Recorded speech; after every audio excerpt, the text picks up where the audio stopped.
Discover ancient wisdom with Gita Collection, your personal portal to divine teachings. Journey through the Bhagavad Gita, Ashtavakra Gita, and more in English or Hindi. Read shloka by shloka with insightful commentaries.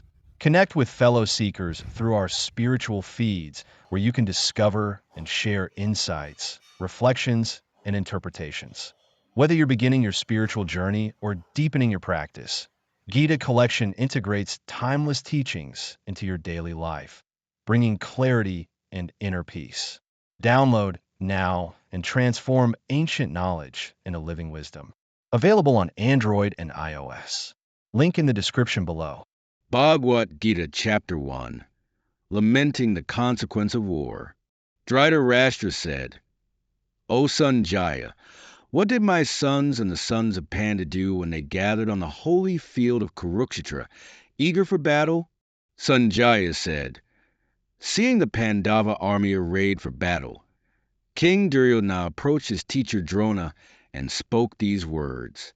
Behold, O teacher, this mighty army of the sons of Pandu, arrayed by the son of Drupada, your wise disciple. Here in this army are many heroic bowmen equal in fighting to Bhima and Arjuna, Yudhana, Virata, and Drupada, the great warrior. There are also great heroes like Drishtaketu, Chekatana, the valiant king of Kasi, Parujit, Kanabhoja, and Shibya, the best of men. There are the courageous Udamenu, the valiant Uttamajas, the son of Subhadra, and the sons of the Upadi, all mighty warriors. But for your information, O best of the twice-born, let me tell you about the leaders who are especially qualified to lead my military force. Yourself, Bhishma, Karna, the victorious Kripa, Ashvatthama, Vikarna, and also Bhurishrava, the son of Somadatta. There are many other heroes also who are prepared to lay down their lives for my sake, armed with various weapons and all experienced in battle. Our strength is immeasurable, and we are perfectly protected by Bhishma, whereas the strength of the Pandavas, carefully protected by Bhima, is limited. Therefore, all of you must support Bhishma in the strategic positions, each one stationed in his respective position. Then Bhishma, the great valiant grandsire of the Kuru dynasty, the grandfather of the fighters, blew his conch shell very loudly, making a sound like the roar of a lion, giving Duryodhana joy. After that, conch shells, drums, bugles, trumpets, and cow horns were all suddenly sounded, and the combined sound was tumultuous.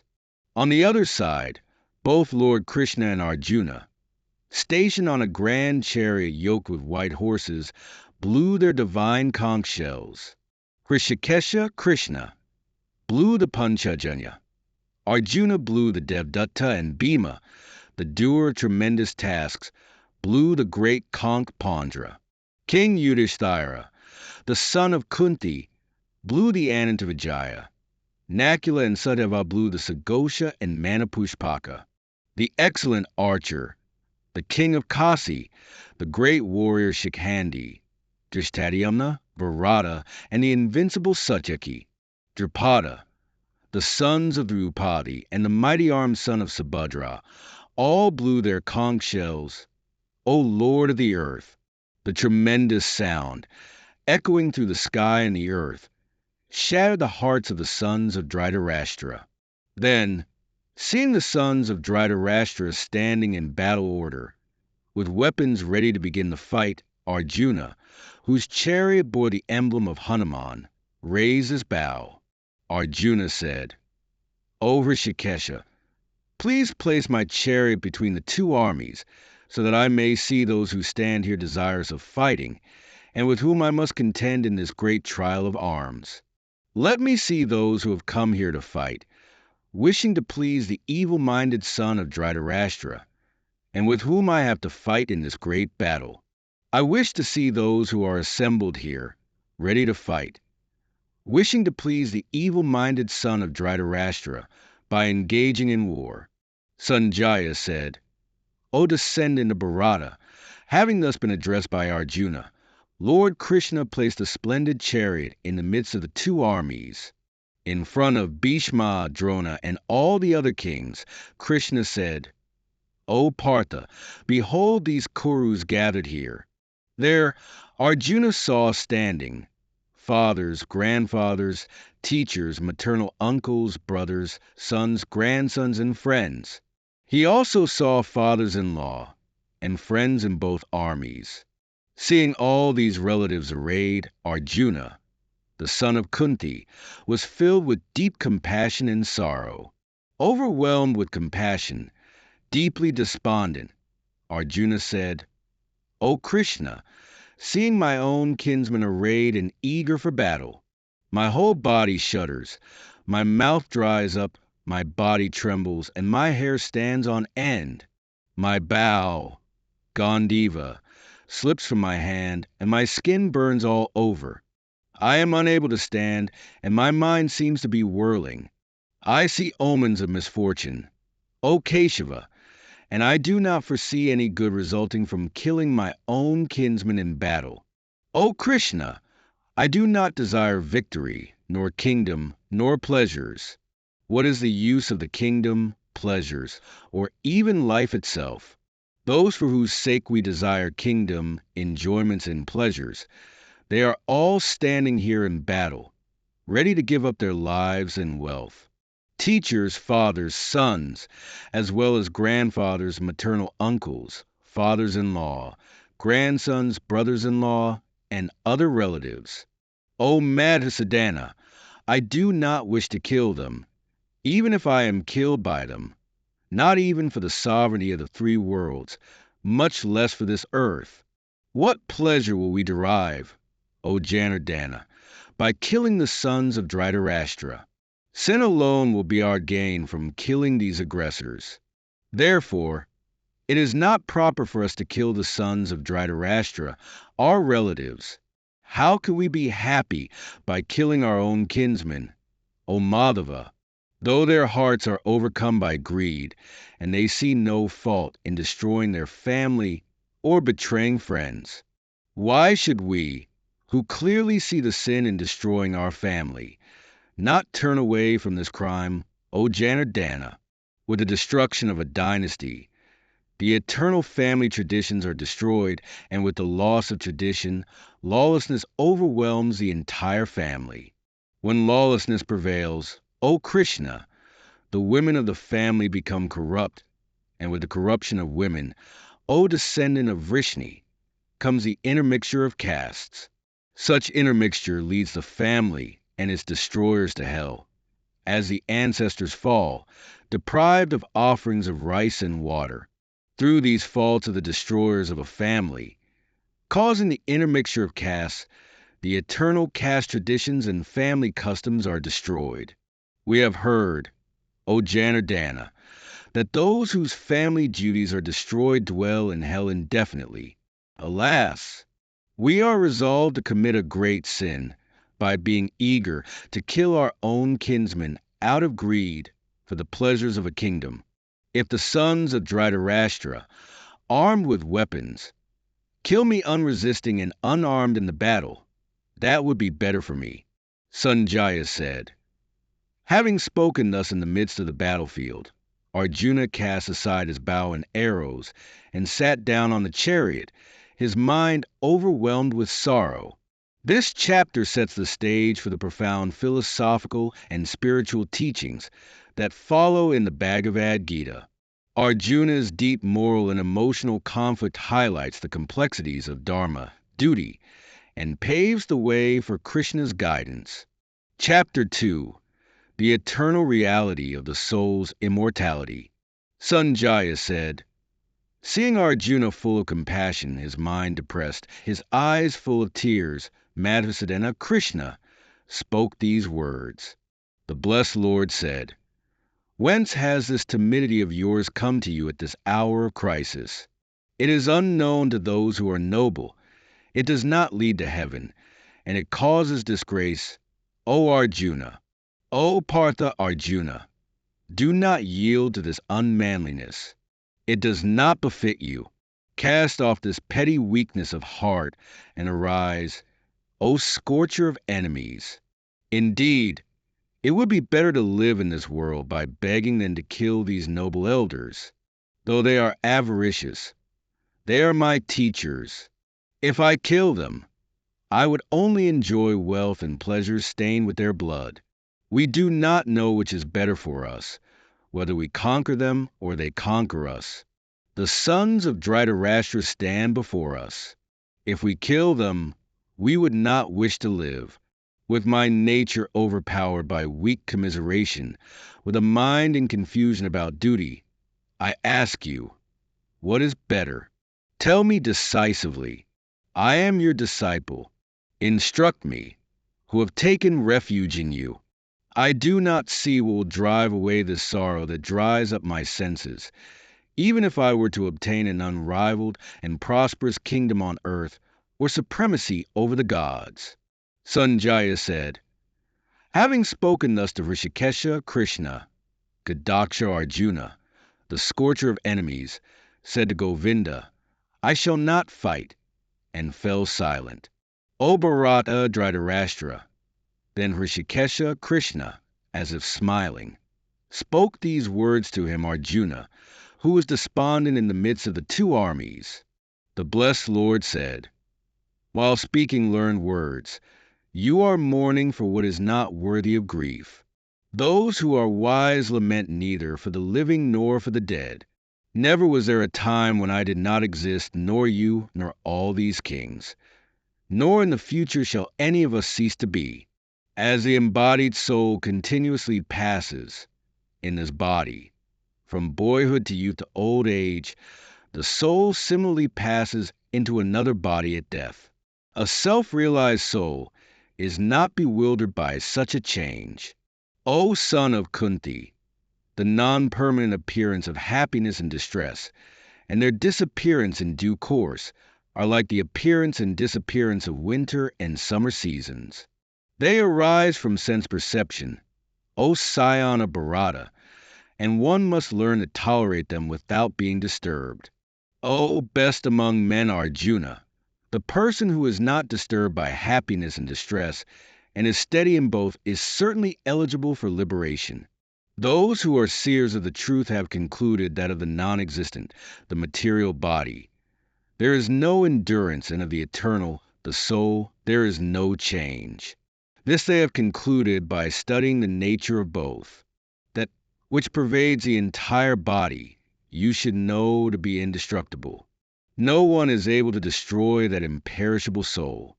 The material body of the indestructible, immeasurable, and eternal living entity is sure to come to an end. Therefore, fight, O descendant of Bharata. Neither he who thinks the living entity, the slayer, nor he who thinks it slain is in knowledge. For the self slays not nor is slain. For the soul there is neither birth nor death at any time. He has not come into being, does not come into being, and will not come into being.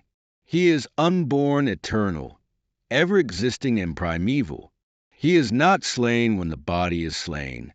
O Partha, how can a person who knows that the soul is indestructible, eternal, unborn, and immutable kill anyone or cause anyone to kill? As a person puts on new garments, giving up old ones, the soul similarly accepts new material bodies, giving up the old and useless ones. The soul can never be cut to pieces by any weapon, nor burned by fire, nor moistened by water, nor withered by the wind. This individual soul is unbreakable and insoluble, and can be neither burned nor dried. He is everlasting, present everywhere, unchangeable, immovable, and eternally the same. It is said that the soul is invisible, inconceivable, and immutable. Knowing this, you should not grieve for the body. If, however, you think that the soul is perpetually born and always dies, still you have no reason to lament, O mighty armed one. One who has taken his birth is sure to die, and after death one is sure to take birth again. Therefore, in the unavoidable discharge of your duty, you should not lament. All created beings are unmanifest in their beginning, manifest in their interim state, and unmanifest again when annihilated. So what need is there for lamentation? Some look on the soul as amazing, some describe him as amazing, and some hear of him as amazing, while others, even after hearing about him, cannot understand him at all. O descendant of Bharata, he who dwells in the body can never be slain. Therefore you need not grieve for any living being. Considering your specific duty as a kshatriya, you should know that there is no better engagement for you than fighting on religious principles, and so there is no need for hesitation. O Partha, happy are the kshatriyas to whom such fighting opportunities come unsought, opening for them the doors of the heavenly planets. If, however, you do not perform your religious duty of fighting, then you will certainly incur sins for neglecting your duties, and thus lose your reputation as a warrior. People will always speak of your infamy, and for a respectable person, dishonor is worse than death. The great generals who have highly esteemed your name and fame will think that you have left the battlefield out of fear only, and thus they will consider you insignificant. Your enemies will describe you in many unkind words and scorn your ability. What could be more painful for you than this? O son of Kunti, either you will be killed on the battlefield and attain the heavenly planets, or you will conquer and enjoy the earthly kingdom. Therefore, get up with determination and fight. Do thou fight for the sake of fighting, without considering happiness or distress, loss or gain, victory or defeat. And by so doing you shall never incur sin. Thus far I have described this knowledge to you through analytical study. Now listen as I explain it in terms of working without fruitive results. O son of Pritha, when you act in such knowledge, you can free yourself from the bondage of works. Krishna transitions from the philosophy of Sankhya to introducing the practice of karma yoga, which will free Arjuna from the bondage of karmic reactions. In this endeavor there is no loss or diminution, and a little advancement on this path can protect one from the most dangerous type of fear. Krishna emphasizes that efforts in spiritual life are never wasted, and even a small amount of practice can yield significant benefits, protecting one from great fears. Those who are on this path are resolute in purpose, and their aim is one. O beloved child of the Kurus, the intelligence of those who are irresolute is many-branched. Men of small knowledge are very much attached to the flowery words of the Vedas, which recommend various fruitive activities for elevation to heavenly planets, resulting good birth, power, and so forth. Being desirous of sense gratification and opulent life, they say that there is nothing more than this. Being full of desires, having heaven as their goal, they utter flowery words, which promise new birth as the reward of their actions, and prescribe various specific activities for the attainment of pleasure and lordship. In the minds of those who are too attached to sense enjoyment and material opulence, and who are bewildered by such things, the resolute determination for devotional service to the Supreme Lord does not take place. Krishna explains that those overly attached to material pleasures and power cannot develop the focused intelligence required for spiritual realization. The Vedas deal mainly with the subject of the three modes of material nature. O Arjuna, become transcendental to these three modes. Be free from all dualities and from all anxieties for gain and safety, and be established in the self. All purposes served by a small well can at once be served by a great reservoir of water. Similarly, all the purposes of the Vedas can be served to one who knows the purpose behind them. You have a right to perform your prescribed duty, but you are not entitled to the fruits of action. Never consider yourself the cause of the results of your activities, and never be attached to not doing your duty.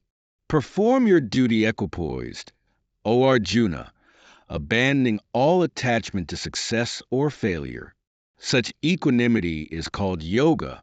O Dhananjaya, keep all abominable activities far distant by devotional service, and in that consciousness surrender unto the Lord. Those who want to enjoy the fruits of their work are misers.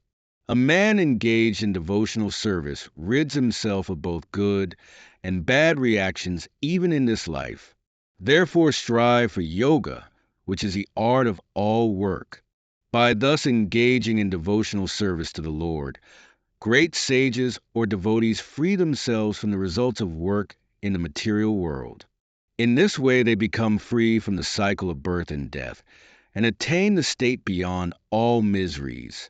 When your intelligence has passed out of the dense forest of delusion, you shall become indifferent to all that has been heard and all that is to be heard. When your mind is no longer disturbed by the flowery language of the Vedas, and when it remains fixed in the trance of self-realization, then you will have attained the divine consciousness. Arjuna said, O Krishna, what are the symptoms of one whose consciousness is thus merged in transcendence? How does he speak, and what is his language? How does he sit, and how does he walk?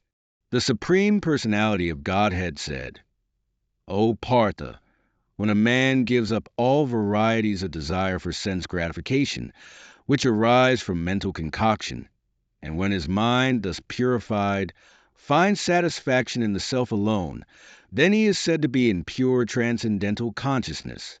One who is not disturbed in mind even amidst the threefold miseries or elated when there is happiness, and who is free from attachment, fear, and anger, is called a sage of steady mind. In the material world, one who is unaffected by whatever good or evil he may obtain, neither praising it nor despising it, is firmly fixed in perfect knowledge. One who is able to withdraw his senses from sense objects, as the tortoise draws its limbs within the shell, is firmly fixed in perfect consciousness. The embodied soul may be restricted from sense enjoyment, though the taste for sense objects remains.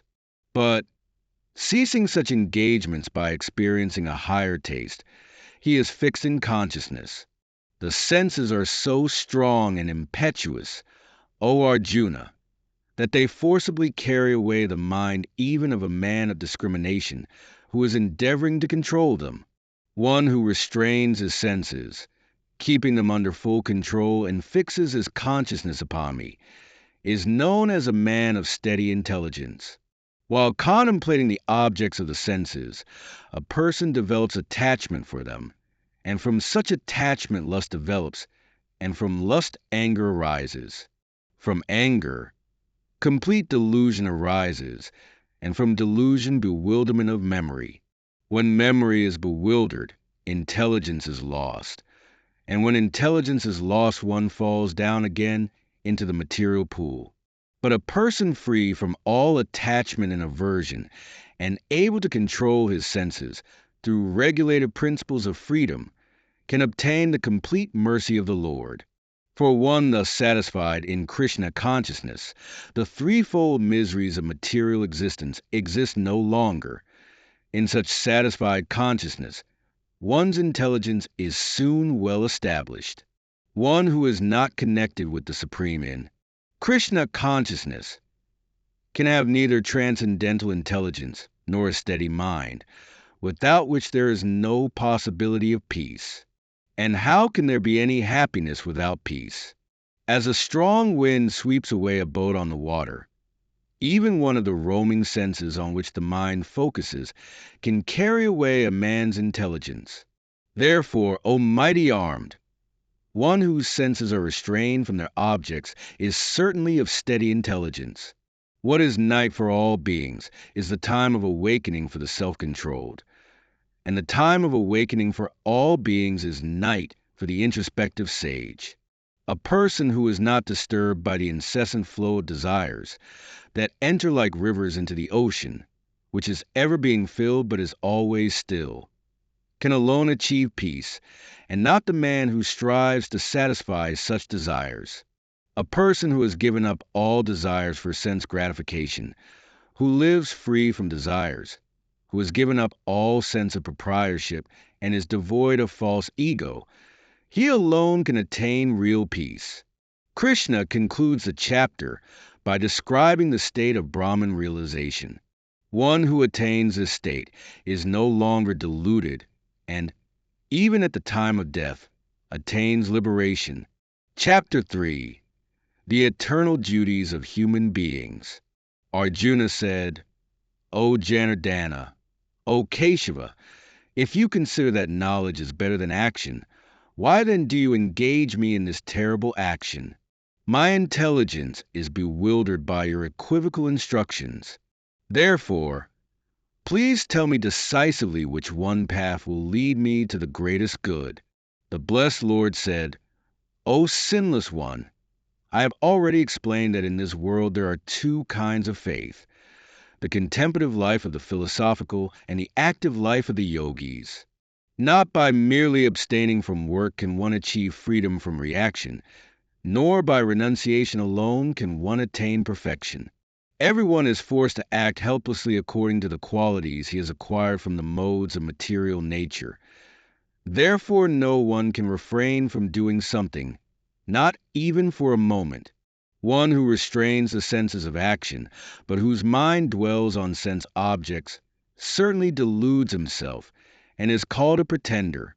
On the other hand, if a sincere person tries to control the active senses by the mind and begins karma yoga without attachment, he is by far superior. Perform your prescribed duty, for doing so is better than not working. One cannot even maintain one's physical body without work. Work done as a sacrifice for Vishnu has to be performed. Otherwise, work causes bondage in this material world.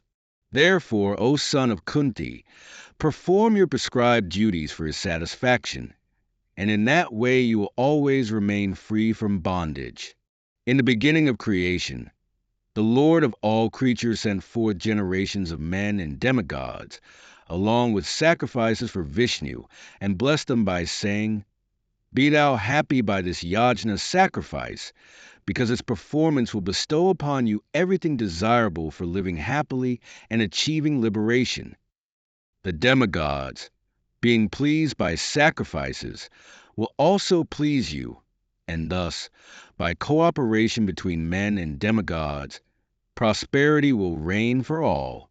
In charge of the various necessities of life, the demigods, being satisfied by the performance of yajna sacrifice, will supply all necessities to you. But he who enjoys such gifts without offering them to the demigods in return is certainly a thief. The devotees of the Lord are released from all kinds of sins, because they eat food which is offered first for sacrifice. Others, who prepare food for personal sense enjoyment, verily eat only sin. All living beings subsist on food, and food is produced by rains. Rains come from the performance of sacrifice, and sacrifice is born of prescribed duties. Regulated activities are prescribed in the Vedas, and the Vedas are directly manifested from the Supreme Personality of Godhead. Consequently, the all-pervading transcendence is eternally situated in acts of sacrifice. My dear Arjuna, one who does not follow in human life the cycle of sacrifice, thus established by the Vedas, certainly leads a life full of sin. Living only for the satisfaction of the senses, such a person lives in vain. But for one who takes pleasure in the self, whose human life is one of self-realization, and who is satisfied in the self only, fully satiated, for him there is no duty. A self-realized man has no purpose to fulfill in the discharge of his prescribed duties, nor has he any reason not to perform such work, nor has he any need to depend on any other living being. Therefore, without being attached to the fruits of activities, one should act as a matter of duty, for by working without attachment one attains the supreme. Kings such as Janaka attain perfection solely by performance of prescribed duties. Therefore, just for the sake of educating the people in general, you should perform your work. Whatever action a great man performs, common men follow. And whatever standards he sets by exemplary acts, all the world pursues. O son of Pritha, there is no work prescribed for me within all the three planetary systems. Nor am I in want of anything, nor have I need to obtain anything. And yet I am engaged in prescribed duties. For if I ever failed to engage in carefully performing prescribed duties, O Partha, certainly all men would follow my path. If I did not perform prescribed duties, all these worlds would be put to ruination. I would be the cause of creating unwanted population, and I would thereby destroy the peace of all living beings. As the ignorant perform their duties with attachment to results, the learned may similarly act, but without attachment, for the sake of leading people on the right path, so as not to disrupt the minds of ignorant men attached to the fruitive results of prescribed duties. A learned person should not induce them to stop work. Rather, by working in the spirit of devotion, he should engage them in all sorts of activities for the gradual development of Krishna consciousness. The spirit soul bewildered by the influence of false ego thinks himself the doer of activities that are in actuality carried out by the three modes of material nature.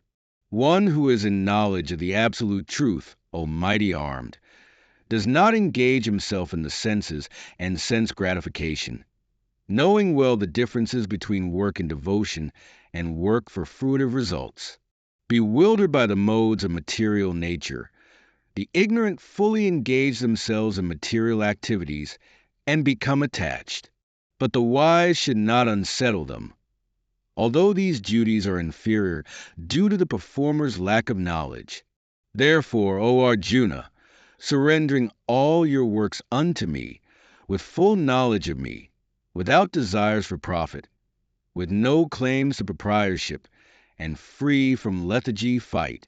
Those persons who execute their duties according to my injunctions and who follow this teaching faithfully, without envy, become free from the bondage of fruitive actions. But those who, out of envy, disregard these teachings and do not follow them regularly, are to be considered bereft of all knowledge, befooled, and ruined in their endeavors for perfection.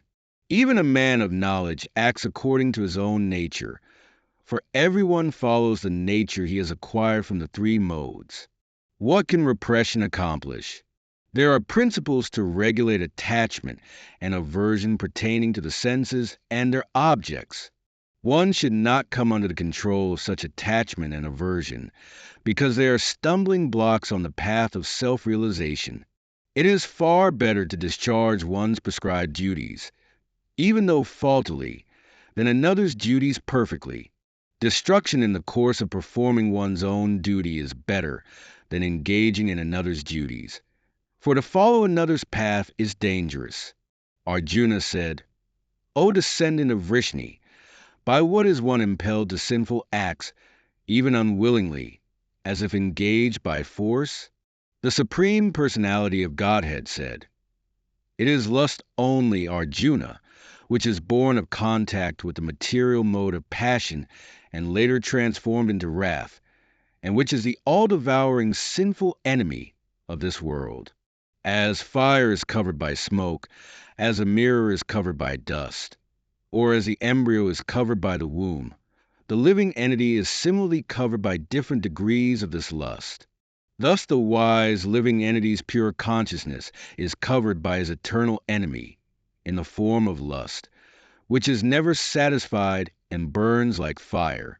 The senses, the mind, and the intelligence are the sitting places of this lust. Through them lust covers the real knowledge of the living entity and bewilders him. Therefore, O Arjuna, best of the Bharatas, in the very beginning curb this great symbol of sin, lust, by regulating the senses, and slay this destroyer of knowledge and self-realization. The working senses are superior to dull matter. Mind is higher than the senses. Intelligence is still higher than the mind, and he, the soul, is even higher than the intelligence. Krishna concludes the chapter by urging Arjuna to conquer desire through self-realization. By understanding one's true nature as beyond the material elements, including the mind and intelligence, one can overcome the powerful enemy of lust. This verse emphasizes the practical application of the knowledge imparted in this chapter. Chapter 4: Approaching the Ultimate Truth. The Blessed Lord said, I taught this imperishable yoga to Vivasvan, the sun god. Vivasvan taught it to Manu, and Manu in turn taught it to Ikshvaku. Thus, this knowledge, passed down through the ages, was understood by the royal sages. But over time, this yoga was lost, O Parantapa Arjuna. That same ancient yoga has today been taught to you by me, because you are my devotee and friend. This is indeed a supreme secret. Arjuna said, Your birth was later, and the birth of Vivasvan, the sun god, was earlier. How am I to understand that you taught this yoga in the beginning? The Blessed Lord said, Many births of mine have passed, as well as yours, O Arjuna. I know them all, but you do not, O Parantapa. Though I am unborn, and my transcendental body never deteriorates, and although I am the Lord of all living entities, I still appear in every millennium in my original transcendental form. Whenever there is a decline in righteousness and an increase in unrighteousness, O Bharata Arjuna, at that time I manifest myself on earth to protect the righteous, to annihilate the wicked, and to re-establish the principles of Dharma. I appear millennium after millennium. One who knows the transcendental nature of my appearance and activities does not, upon leaving the body, take birth again in this material world, but attains my eternal abode, O Arjuna, freed from attachment, fear, and anger, fully absorbed in me, and taking refuge in me. Many have become purified by knowledge and austerity, and have attained my state of being. As all surrender unto me, I reward them accordingly. Everyone follows my path in all respects, O Partha Arjuna. Men in this world desire success in fruitive activities, and therefore they worship the demigods. Quickly, of course, men get results from fruitive work in this world. The fourfold division of society was created by me according to the distinctions of quality and work. Although I am the creator of this system, you should know that I am yet the non-doer, being unchangeable. Actions do not bind me, nor do I have any desire for the fruits of action. One who understands this truth about me also does not become entangled in the results of work. Having understood this, the ancient seekers of liberation performed their duties. Therefore, you should also perform your duty, as the ancients did in earlier times. Even the wise are confused about what is action and what is inaction. Therefore, I shall explain to you what action is, knowing which you shall be liberated from all inauspiciousness. The intricacies of action are hard to understand. Therefore, one should know properly what action is, what forbidden action is, and what inaction is. He who sees inaction in action, and action in inaction, is wise among men. He is a yogi and has accomplished all actions. One whose every endeavor is free from selfish desires, and whose actions are burned by the fire of knowledge, is called a wise person by the learned. Having renounced attachment to the fruits of actions, always content and independent, one does not act at all, even while engaged in activity, free from expectations, controlling the mind and senses, giving up all possessions. One who performs bodily actions alone incurs no sin, satisfied with whatever comes by chance, free from the dualities of success and failure, and devoid of envy. One is not bound by actions, even while performing them, for one who is free from attachment liberated, whose mind is established in knowledge, and who performs actions as a sacrifice, all karma is completely dissolved. The act of offering is Brahman, the oblation is Brahman, and it is offered by Brahman into the fire of Brahman. Brahman alone shall be attained by one who sees Brahman in every action. Some yogis perform sacrifice by offering material possessions. Others offer sacrifices in the form of austerities, some through the practice of yoga, and others through the study of scriptures and cultivation of knowledge.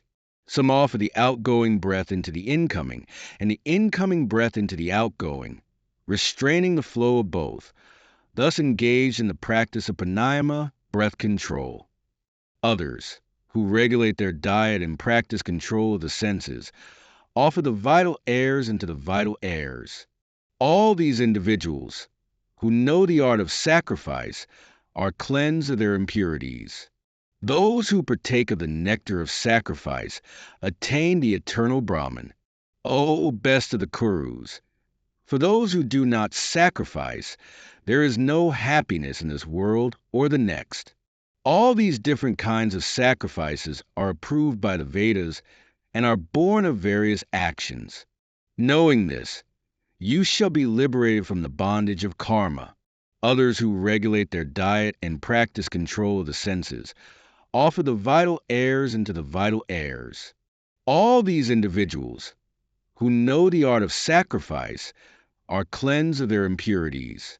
Those who partake of the nectar of sacrifice attain the eternal Brahman. O best of the Kurus! For those who do not sacrifice, there is no happiness in this world or the next. All these different kinds of sacrifices are approved by the Vedas and are born of various actions. Knowing this, you shall be liberated from the bondage of karma. O Arjuna! The sacrifice of knowledge is superior to any material sacrifice. All actions in their entirety culminate in knowledge. Learn this truth by approaching a spiritual master. Inquire from them submissively and render service unto them. The self-realized can impart knowledge unto you because they have seen the truth. Having obtained this knowledge, you will never again fall into delusion, and by this knowledge, you will see all beings in yourself and in me. Even if you are considered the most sinful of all sinners, you will cross over all sin by the raft of knowledge. As a blazing fire reduces wood to ashes, O Arjuna, so does the fire of knowledge burn to ashes all karma. In this world, there is nothing as purifying as knowledge. He who is perfected in yoga finds this knowledge within himself in due course of time. The faithful, who are devoted and who have mastered their senses, obtain knowledge, and having attained knowledge, they quickly attain supreme peace. But the ignorant, the faithless, and those who doubt are lost. Neither this world, nor the next, nor happiness is for the one who doubts. He who has renounced actions through yoga, whose doubts are torn asunder by knowledge, and who is self-possessed, is not bound by actions, O Arjuna. Therefore, with the sword of knowledge, cut asunder the doubt born of ignorance that resides in your heart. Arise, O Arjuna, and take refuge in yoga. Chapter 5, Action and Renunciation. Arjuna said, O Krishna, you praise the renunciation of action, and again you praise selfless action. Please tell me decisively which of these two is better. The blessed Lord said, both the path of renunciation of action and the path of selfless action lead to the highest good. But of the two, the path of selfless action is superior to the renunciation of action. Know him to be a perpetual renunciant who neither hates nor desires, free from the pairs of opposites. O mighty armed Arjuna, he is easily liberated from bondage. Only the ignorant speak of devotion to action, karma yoga, as different from the analytical study of the world, Sankhya. The wise see that these are one and the same, as one who is truly established in either obtains the fruit of both. The state reached by the followers of Sankhya, the path of knowledge, is also attained by the practitioners of karma yoga. One who sees that Sankhya and yoga are one and the same, sees truly. But renunciation, O mighty armed Arjuna, is difficult to attain without yoga. The sage who is skilled in yoga quickly attains Brahman. One who is devoted to the path of action, whose mind is pure, who has conquered the self and controlled the senses, and who realizes the self as the self in all beings, though acting is not bound. The knower of the truth, being harmonized, thinks, I do nothing at all, even while seeing, hearing, touching, smelling, eating, moving, sleeping, breathing, speaking, giving, taking, opening and closing the eyes. In all these, he is aware that only the senses are moving among the sense objects. One who performs his duty without attachment, surrendering the results unto the Supreme Lord, is unaffected by sinful action, as the lotus leaf is untouched by water. The yogis, abandoning attachment, perform actions with their body, mind, intellect, and even with their senses, only for the purpose of self-purification. The steadily devoted soul attains unadulterated peace, because he offers the result of all activities to me, whereas a person who is not in union with the divine, who is greedy for the fruits of his labor, becomes entangled. When the embodied living being controls his nature and mentally renounces all actions, he resides happily in the city of 9 gates, the body, neither working nor causing work to be done. The embodied spirit, master of the city of his body, does not create activities, nor does he induce people to act, nor does he create the fruits of action. All this is enacted by the modes of material nature. Nor does the Supreme Lord take upon himself anyone's sinful or pious activities. Embodied beings, however, are bewildered because their inner knowledge is covered by ignorance. When, however, one is enlightened with the knowledge by which nescience is destroyed, then his knowledge reveals everything, as the sun lights up everything in the daytime.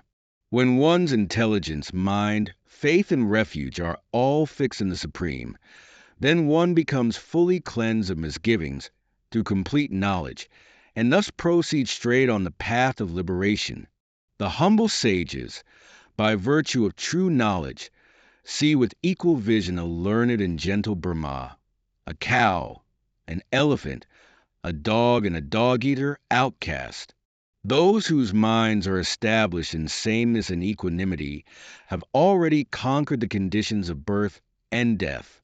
They are flawless like Brahman, and thus they are already situated in Brahman. A person who neither rejoices upon achieving something pleasant nor laments upon obtaining something unpleasant, who is self-intelligent, who is unbewildered, and who knows the science of God, is already situated in transcendence. Such a liberated person is not attracted to material sense pleasure, but is always in trance, enjoying the pleasure within. In this way, the self-realized person enjoys unlimited happiness, for he concentrates on the Supreme. An intelligent person does not take part in the sources of misery, which are due to contact with the material senses. O son of Kunti, such pleasures have a beginning and an end, and so the wise man does not delight in them.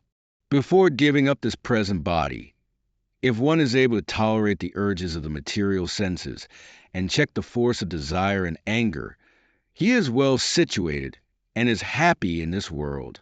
One whose happiness is within, who is active and rejoices within, and whose aim is inward is actually the perfect mystic. He is liberated in the Supreme, and ultimately he attains the Supreme. Those who are beyond the dualities that arise from doubts, whose minds are engaged within, who are always busy working for the welfare of all living beings, and who are free from all sins achieve liberation in the Supreme. Those who are free from anger and all material desires, who are self-realized, self-disciplined, and constantly endeavoring for perfection, are assured of liberation in the Supreme in the very near future. Shutting out all external sense objects, keeping the eyes and vision concentrated between the two eyebrows, suspending the inward and outward breaths within the nostrils, and thus controlling the mind, senses, and intelligence, the transcendentalist aiming at liberation becomes free from desire, fear, and anger. One who is able to withdraw his senses from sense objects, as the tortoise draws its limbs within the shell, is firmly fixed in perfect consciousness. This final verse of the chapter emphasizes the importance of knowing Krishna's supreme position, understanding the divine as the ultimate recipient of all spiritual practices, the supreme controller, and the true friend of all beings leads to lasting peace. This knowledge is a culmination of the teachings of this chapter on Karma Yoga. Chapter 6: The Science of Self-Realization. The Supreme Personality of Godhead said, "One who is unattached to the fruits of his work, and who works as he is obligated is in the renounced order of life, and he is the true mystic, not he who lights no fire and performs no duty. What is known as renunciation you should know to be the same as yoga, or linking oneself with the Supreme, O son of Pandu. For one can never become a yogi unless he renounces a desire for sense gratification. For one who is a neophyte in the eightfold yoga system, work is said to be the means, and for one who is already elevated in yoga, cessation of all material activities is said to be the means. A person is said to be elevated in yoga when, having renounced all material desires, he neither acts for sense gratification nor engages in fruitive activities. One must deliver himself with the help of his mind, and not degrade himself. The mind is the friend of the conditioned soul, and his enemy as well. For him who has conquered the mind is the best of friends. But for one who has failed to do so, his mind will remain the greatest enemy. For one who has conquered the mind, the supersoul is already reached, for he has attained tranquility. To such a man happiness and distress, heat and cold, honor and dishonor are all the same.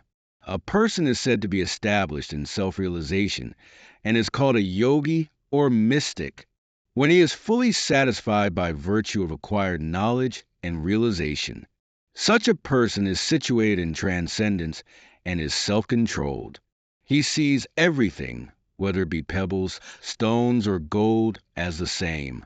A person is considered still further advanced when he regards honest well-wishers, affectionate benefactors, the neutral, mediators, the envious, friends and enemies, the pious and the sinners, all with an equal mind. A transcendentalist should always engage his body, mind, and self in relationship with the Supreme. He should live alone in a secluded place and should always carefully control his mind. He should be free from desires and feelings of possessiveness.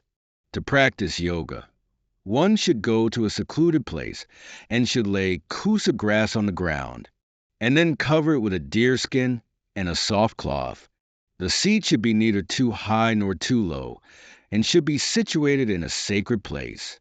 The yogi should then sit on it very firmly and practice yoga to purify the heart. By controlling his mind, senses, and activities, and fixing the mind on one point, one should hold one's body, neck and head erect in a straight line, and stare steadily at the tip of the nose.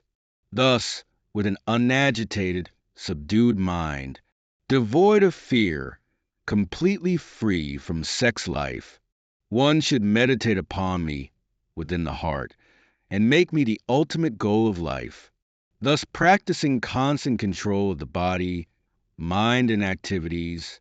The mystic transcendentalist, his mind regulated, attains to the kingdom of God or the abode of Ka by cessation of material existence, thus practicing constant control of the body, mind, and activities. the mystic transcendentalist, his mind regulated, attains to the kingdom of God or the abode of Ka by cessation of material existence. There is no possibility of one's becoming a yogi, O Arjuna, if one eats too much or eats too little, sleeps too much or does not sleep enough. He who is regulated in his habits of eating, sleeping, recreation, and work can mitigate all material pains by practicing the yoga system. When the yogi, by practice of yoga, disciplines his mental activities and becomes situated in transcendence, devoid of all material desires, he is said to be well established in yoga. As a lamp in a windless place does not waver, so the transcendentalist, whose mind is controlled, remains always steady in his meditation on the transcendent self. In the stage of perfection, called trance or samadhi, one's mind is completely restrained from material mental activities by practice of yoga. This perfection is characterized by one's ability to see the self by the pure mind, and to relish and rejoice in the self. In that joyous state, one is situated in boundless transcendental happiness, realized through transcendental senses. Established thus, one never departs from the truth, and upon gaining this, he thinks there is no greater gain. Being situated in such a position, one is never shaken, even in the midst of greatest difficulty. This indeed is actual freedom from all miseries arising from material contact. This state of severance from union with misery is known as yoga. This yoga should be practiced with determination and with an undeviating mind. One should abandon without exception all material desires born of mental speculation, and thus control all the senses on all sides by the mind. Gradually, step by step, one should become situated in trance. By means of intelligence, sustained by full conviction, and thus the mind should be fixed on the self alone, and should think of nothing else. From wherever the mind wanders, due to its flickering and unsteady nature, one must certainly withdraw it and bring it back under the control of the self. The yogi whose mind is fixed on me verily attains the highest perfection of transcendental happiness. He is beyond the mode of passion. He realizes his qualitative identity with the Supreme, and thus he is freed from all reactions to past deeds. Thus the self-controlled yogi, constantly engaged in yoga practice, becomes free from all material contamination and achieves the highest stage of perfect happiness in transcendental loving service to the Lord. A true yogi observes me in all beings and also sees every being in me. Indeed, the self-realized person sees me, the same Supreme Lord, everywhere. For one who sees me everywhere and sees everything in me, I am never lost, nor is he ever lost to me. Such a yogi who engages in the worshipful service of the Supersoul, knowing that I and the Supersoul are one, remains always in me in all circumstances. He is a perfect yogi who, by comparison to his own self, sees the true equality of all beings, in both their happiness and their distress. O Arjuna! Arjuna said, O Madha Sadhana, the system of yoga which you have summarized, appears impractical and unendurable to me, for the mind is restless and unsteady. For the mind is restless, turbulent, obstinate, and very strong. O Krishna! And to subdue it, I think, is more difficult than controlling the wind. Lord Shri Krishna said, O mighty-armed son of Kunti, it is undoubtedly very difficult to curb the restless mind, but it is possible by suitable practice and by detachment. For one whose mind is unbridled, self-realization is difficult work. But for one whose mind is controlled and who strives by appropriate means, it is assured of success. This is my opinion. Arjuna said, "O Krishna, what is the destination of the unsuccessful transcendentalist, who in the beginning takes to the process of self-realization with faith, but who later desists due to worldly mindedness, and thus does not attain perfection in mysticism? O mighty-armed Krishna, does not such a man, who is bewildered from the path of transcendence, fall away from both spiritual and material success, and perish like a riven cloud, with no position in any sphere? This is my doubt, O Krishna, and I ask you to dispel it completely. Certainly, there is no one other than you who can destroy this doubt." The Supreme Personality of Godhead said, "Son of Pritha, a transcendentalist engaged in auspicious activities, does not meet with destruction either in this world or in the spiritual world. One who does good, my friend, is never overcome by evil. The unsuccessful yogi, after many, many years of enjoyment on the planets of the pious living entities, is born into a family of righteous people, or into a family of rich aristocracy, or, if unsuccessful after long practice of yoga, he takes his birth in a family of transcendentalists, who are surely great in wisdom. Certainly, such a birth is rare in this world. On taking such a birth, he revives the divine consciousness of his previous life, and he again tries to make further progress in order to achieve complete success, O son of Kuru, by virtue of the divine consciousness of his previous life. He automatically becomes attracted to the yogic principles, even without seeking them. Such an inquisitive transcendentalist stands always above the ritualistic principles of the scriptures. And when the yogi engages himself with sincere endeavor in making further progress, being washed of all contaminations, then ultimately, achieving perfection after many, many births of practice, he attains the supreme goal. A yogi is greater than the ascetic, greater than the empiricist, and greater than the fruitive worker.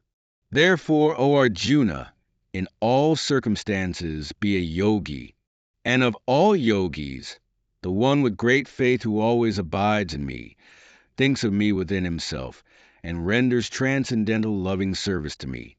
He is the most intimately united with me in yoga and is the highest of all. That is my opinion. In this final verse of the chapter, Krishna describes the highest form of yogi. It is one who, with great faith, is always absorbed in thoughts of the divine and engages in loving devotional service.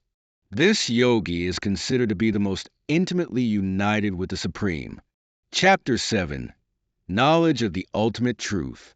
The Blessed Lord said, "O Partha, with your mind attached to me and practicing yoga with full reliance on me, you will know me completely without doubt. Now listen to how you will know me in full. I shall now declare to you in full this knowledge, along with the wisdom of realization. When you have known this, there shall remain nothing more for you to know in this world. Among thousands of men, one perhaps strives for perfection, and among those who have achieved perfection, hardly one knows me in truth. Earth, water, fire, air, ether, mind, intellect, and ego, these are the eightfold divisions of my material nature.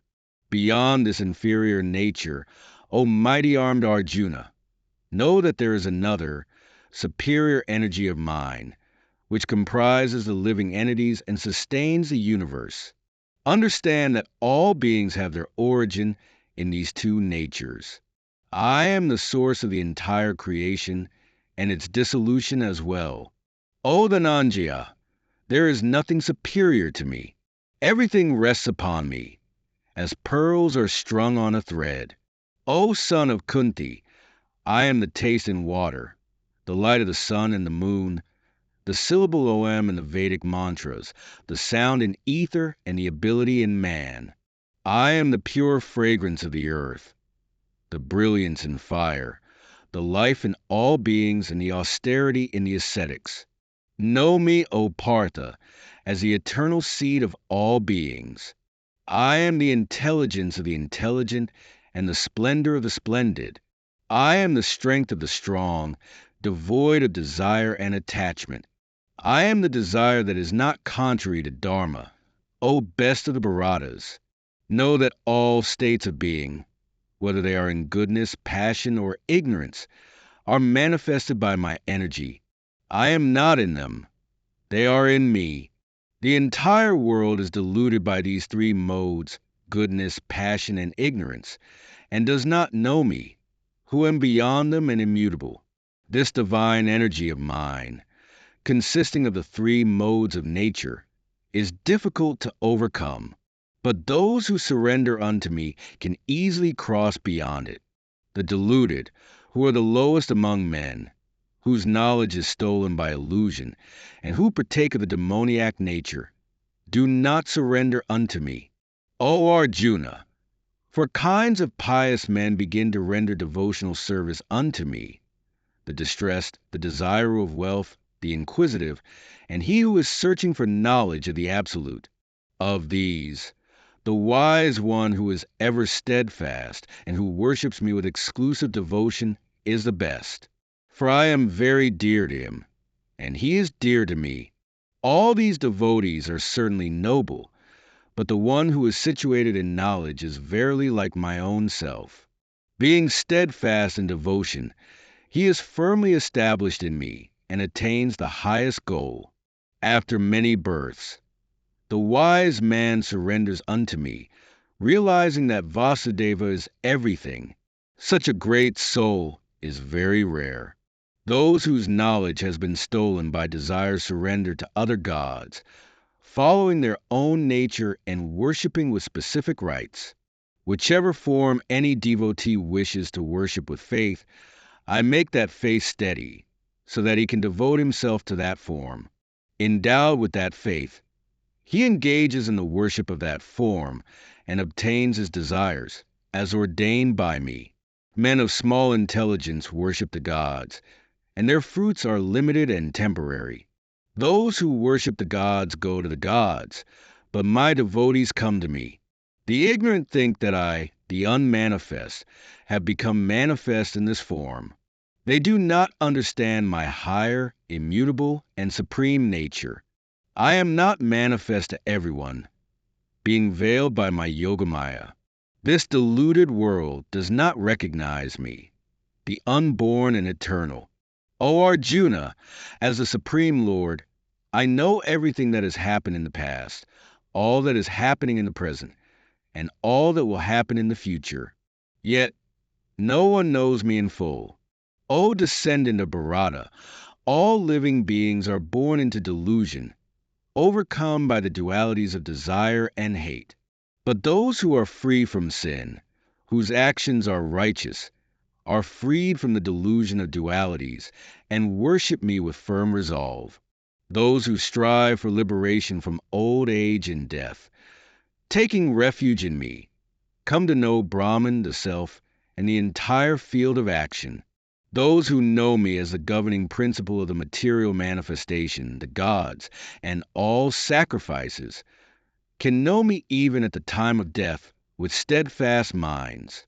Chapter 8. Attainment of Salvation. Arjuna said, O Supreme Person, what is Brahman? What is the Self? What is action? What is the material manifestation? And what is the divine manifestation? Who is the Lord of sacrifice? And how does he dwell in this body, O Madhusadana? And how can those of steady mind know you at the time of departure?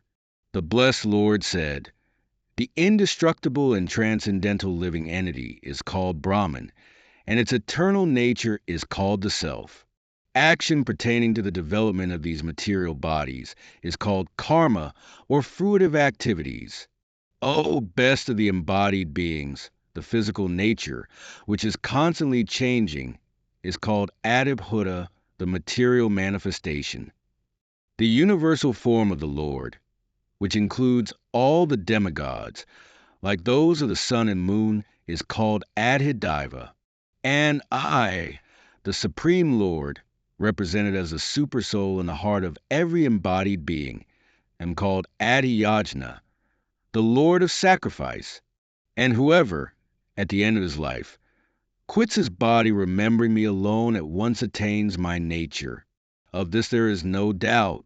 Whatever state of being one remembers when he quits his body, O son of Kunti, that state he will attain without fail. Therefore, Arjuna, you should always think of me in the form of Krishna, and at the same time carry out your prescribed duty of fighting. With your activities dedicated to me and your mind and intelligence fixed on me, you will attain me without doubt. He who meditates on me as the Supreme Personality of Godhead, his mind constantly engaged in remembering me, undeviated from the path, he, O Partha, is sure to reach me. One should meditate upon the Supreme Person as the one who knows everything, as he who is the oldest, who is a controller, who is smaller than the smallest, who is a maintainer of everything, who is beyond all material conception, who is inconceivable, and who is always a person. He is luminous like the sun and, being transcendental, is beyond this material nature. One who, at the time of death, fixes his life air between the eyebrows and by the strength of yoga with an undeviating mind, engages himself in remembering the Supreme Lord in full devotion, will certainly attain to the Supreme Personality of Godhead.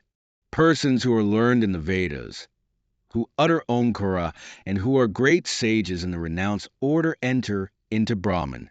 Desiring such perfection, one practices celibacy. I shall now briefly explain to you this process by which one may attain salvation. The yogic situation is that of detachment from all sensual engagements, closing all the doors of the senses and fixing the mind on the heart and the life air at the top of the head. One establishes himself in yoga. After being situated in this yoga practice and vibrating the sacred syllable Om, the supreme combination of letters, if one thinks of the Supreme Personality of Godhead and quits his body, he will certainly reach the spiritual planets. For one who always remembers me without deviation, I am easy to obtain, O son of Pritha, because of his constant engagement in devotional service. After attaining me, the great souls, who are yogis in devotion, never return to this temporary world, which is full of miseries, because they have attained the highest perfection.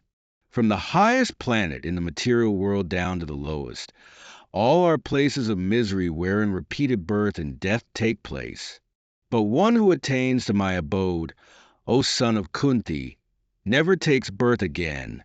By human calculation, 1,000 ages taken together form the duration of Brahma's one day, and such also is the duration of his night. At the beginning of Brahma's day, all living entities become manifest from the unmanifest state, and thereafter, when the night falls, they merge into the unmanifest again. Again and again, when Brahma's day arrives, all living entities come into being, and with the arrival of Brahma's night, they are helplessly dissolved. Yet there is another unmanifest nature, which is eternal and is transcendental to this manifested and unmanifested matter. It is supreme and is never annihilated. When all in this world is annihilated, that part remains as it is, that which the Vedas describe as unmanifest and infallible, that which is known as the supreme destination, that place from which, having attained it, one never returns. That is my supreme abode. The Supreme Personality of Godhead, who is greater than all, is attainable by unalloyed devotion. Although he is present in his abode, he is all-pervading, and everything is situated within him. O best of the Bharatas, I shall now explain to you the different times at which, passing away from this world, the yogi does or does not come back. Those who know the Supreme Brahman attain that supreme by passing away from the world during the influence of the fiery god, in the light, at an auspicious moment of the day, during the fortnight of the waxing moon, or during the 6 months when the sun travels in the north. The mystic who passes away from this world during the smoke, the night, the fortnight of the waning moon, or the 6 months when the sun passes to the south reaches the moon planet, but again comes back. According to the Vedas, there are two ways of passing from this world, one in light and one in darkness. When one passes in light, he does not come back, but when one passes in darkness, he returns. Although the devotees know these two paths, O Arjuna, they are never bewildered. Therefore be always fixed in devotion. A person who accepts the path of devotional service is not bereft of the results derived from studying the Vedas, performing austere sacrifices, giving charity, or pursuing philosophical and fruitive activities. Simply by performing devotional service, he attains all these, and at the end he reaches the supreme eternal abode. Chapter 9. Confidential Knowledge of the Ultimate Truth. The Supreme Personality of Godhead said, My dear Arjuna, because you are never envious of me, I shall impart to you this most confidential knowledge and realization, knowing which you shall be relieved of the miseries of material existence. This knowledge is the king of education, the most secret of all secrets. It is the purest knowledge, and because it gives direct perception of the self by realization, it is the perfection of religion. It is everlasting, and it is joyfully performed. Those who are not faithful in this devotional service cannot attain me, O conqueror of enemies. Therefore they return to the path of birth and death in this material world. By me, in my unmanifested form, this entire universe is pervaded. All beings are in me, but I am not in them, and yet everything that is created does not rest in me. Behold my mystic opulence. Although I am the maintainer of all living entities, and although I am everywhere, I am not a part of this cosmic manifestation, for myself is the very source of creation. As the mighty wind, blowing everywhere, rests always in the sky, know that in the same manner all beings rest in me. O son of Kunti, at the end of the millennium all material manifestations enter into my nature, and at the beginning of another millennium, by my potency, I create them again. The whole cosmic order is under me. Under my will it is automatically manifested again and again, and under my will it is annihilated at the end. O Dhananjaya, all this work cannot bind me. I am ever detached from all these material activities, seated as though neutral. This material nature, which is one of my energies, is working under my direction, O son of Kunti, producing all moving and non-moving beings. Under its rule this manifestation is created and annihilated again and again. Fools deride me when I descend in the human form. They do not know my transcendental nature as the supreme Lord of all that be. Those who are thus bewildered are attracted by demonic and atheistic views. In that deluded condition, their hopes for liberation, their fruitive activities, and their culture of knowledge are all defeated. O son of Pritha, those great souls who are not deluded are under the protection of the divine nature. They are fully engaged in devotional service because they know me as the Supreme Personality of Godhead, original and inexhaustible, always chanting my glories, endeavoring with great determination, bowing down before me. These great souls perpetually worship me with devotion. Others, who engage in cultivation of knowledge, worship me as the one without a second. Some worship me in my universal form, while others worship me in various forms as separate from everything else. But it is I who am the ritual, I the sacrifice, the offering to the ancestors, the healing herb, the transcendental chant. I am the butter and the fire and the offering. I am the father of this universe, the mother, the support, and the grandsire. I am the object of knowledge, the purifier, and the syllable OM.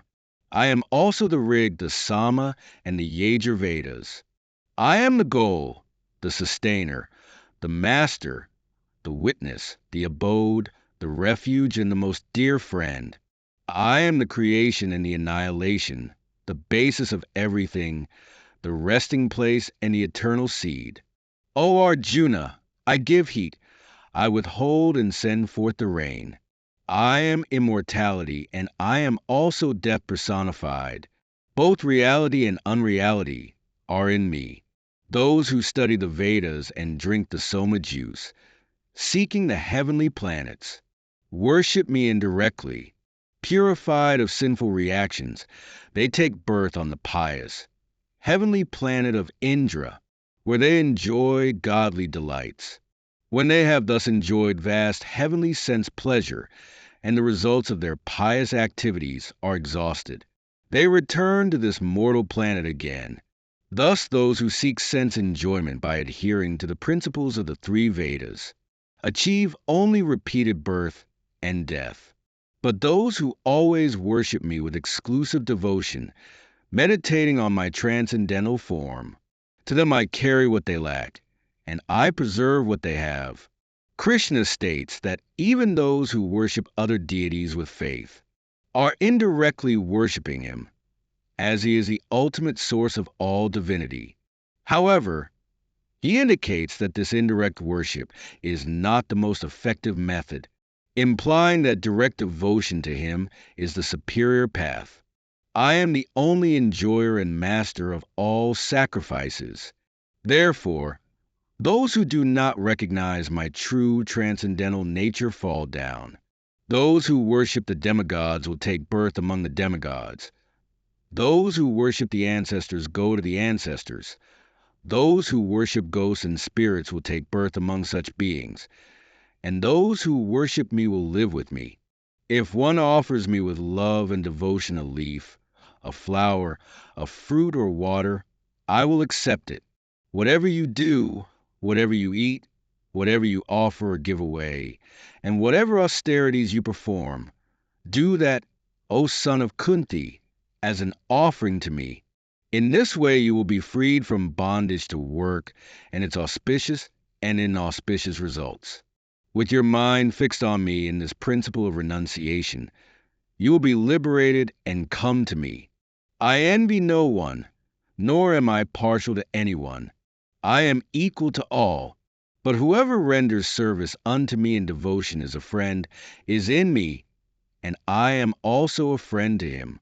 Even if one commits the most abominable action, if he is engaged in devotional service, he is to be considered saintly because he is properly situated in his determination. He quickly becomes righteous and attains lasting peace. O son of Kunti, declare it boldly that my devotee never perishes. O son of Pritha, those who take shelter in me, though they be of lower birth, women, Vaishyas, merchants, and Sudras, workers, can attain the supreme destination. How much more this is so of the righteous Brahmanas, the devotees, and the saintly kings. Therefore, having come to this temporary, miserable world, engage in loving service unto me. In this concluding verse of the chapter, Krishna summarizes the essence of devotional practice. He instructs Arjuna to fix his mind on him, to be his devotee, to worship him, and to offer obeisances to him. This verse is often considered one of the most important in the Bhagavad Gita, encapsulating the path of bhakti yoga, the yoga of devotion. Chapter 10. The Infinite Glories of the Ultimate Truth. The Supreme Lord said, O mighty armed one, listen again to my supreme word, which I shall impart to you, who are dear to me, for your welfare. Neither the hosts of demigods nor the great sages know my origin, for in every respect I am the source of the demigods and sages. He who knows me as unborn and beginningless, as the great Lord of all the worlds, he, among mortals, is undiluted and freed from all sins. Intelligence, knowledge, freedom from doubt and delusion, forgiveness, truthfulness, control of the senses, control of the mind, happiness and distress, birth, death, fear, fearlessness, nonviolence, equanimity, contentment, austerity, charity, fame, infamy. All these various qualities of living beings arise from me alone. The seven great sages, and before them the four other great sages, and the Manus, progenitors of mankind, come from me, born from my mind, and all the living beings populating the various planets descend from them. He who knows in truth this glory and power of mine engages in unshakable devotional service. Of this there is no doubt. I am the source of all spiritual and material worlds. Everything emanates from me. The wise who perfectly know this engage in my devotional service and worship me with all their hearts. The thoughts of my pure devotees dwell in me. Their lives are fully devoted to my service, and they derive great satisfaction and bliss from always enlightening one another and conversing about me. To those who are constantly devoted to serving me with love, I give the understanding by which they can come to me. Out of compassion for them, I, dwelling in their hearts, destroy with the shining lamp of knowledge the darkness born of ignorance. Arjuna said, "You are the supreme Brahman, the ultimate abode, the purest, the absolute truth. You are the eternal, transcendental, original person, the unborn, the greatest." All the great sages such as Narada, Asita, Devala, and Vyasa proclaim this of you, and now you yourself are declaring it to me. O Krishna, I totally accept as truth all that you have told me. Neither the gods nor the demons, O Lord, can understand your personality. Indeed, you alone know yourself by your own internal potency, O Supreme Person, origin of all, Lord of all beings, God of gods, O Supreme Lord of the universe. Please tell me in detail of your divine powers by which you pervade all these worlds and abide in them. O Krishna, O Supreme Mystic, how shall I constantly think of you? And in what various forms shall I meditate on you? O Janardana, please describe in detail your divine powers and manifestations. I never tire of hearing your ambrosial words. The Supreme Lord said, "Very well, I will declare to you my divine manifestations, but only those which are prominent, O best of the Kurus, for there is no end to my extent. I am the Self, O Gadaksha, seated in the hearts of all creatures. I am the beginning, the middle, and the end of all beings. Among the Adithyas, I am Vishnu. Among lights, I am the radiant sun. Among the Maruts, I am Marisai, and among the stars, I am the moon. Of the Vedas, I am the Sama Veda. Of the celestials, I am Indra. Of the senses, I am the mind. And in living beings, I am the living force, consciousness. Of all the Rudras, I am Shiva. Of the Yakshas and Rakshasas, I am the Lord of wealth, Kabura. Of the Vasus, I am fire, Agni. And of mountains, I am Meru. Of priests, O Arjuna, know me to be the chief, Brihaspati. Of generals, I am Kartikeya, and of bodies of water, I am the ocean. Of the great sages, I am Bhrigu. Of vibrations, I am the transcendental Om. Of sacrifices, I am the chanting of the holy names, Japa, and of immovable things, I am the Himalayas. Of all trees, I am the banyan tree, and of the sages among the demigods, I am Narada. Of the Gandharvas, I am Citraratha, and among perfected beings, I am the sage Kapila. Of horses know me to be Akavishrava, produced during the churning of the ocean for nectar. Of lordly elephants, I am Airavata, and among men, I am the monarch. Of weapons, I am the thunderbolt. Among cows, I am the Sarabi. Of causes for procreation, I am Kandurp, the god of love, and of serpents, I am Vasuki. Of the Nagas, I am Ananta, and among the aquatics, I am Varuna.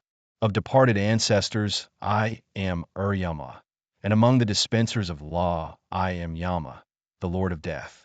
Among the Daitya demons, I am the devoted Prahlada. Among subduers, I am time. Among beasts, I am the lion. And among birds, I am Garuda. Of purifiers, I am the wind. Of the wielders of weapons, I am Rama. Of fishes, I am the shark. And of flowing rivers, I am the Ganges. Of all creations, I am the beginning and the end, and also the middle. O Arjuna, of all sciences, I am the spiritual science of the self. And among logicians, I am the conclusive truth. Of letters, I am the letter A. And among compound words, I am the dual compound. I am also inexhaustible time. And of creators, I am Brahma. I am all devouring death. And I am the generating principle of all that is yet to be. Among women, I am fame, fortune, fine speech, memory, intelligence, steadfastness, and patience. Of the hymns and the Samaveda, I am the Brihat Sama. And of poetry, I am the Gayatri. Of months, I am Margashirsha. And of seasons, I am flower-bearing spring. I am also the gambling of cheats. And of the splendid, I am the splendor. I am victory. I am adventure. And I am the strength of the strong. Of the descendants of Vrishni, I am Vasudeva. And of the Pandavas, I am Arjuna. Of the sages, I am Vyasa. And among great thinkers, I am Ushana. Among all means of suppressing lawlessness, I am punishment. And of those who seek victory, I am morality. Of secret things, I am silence. And of the wise, I am the wisdom.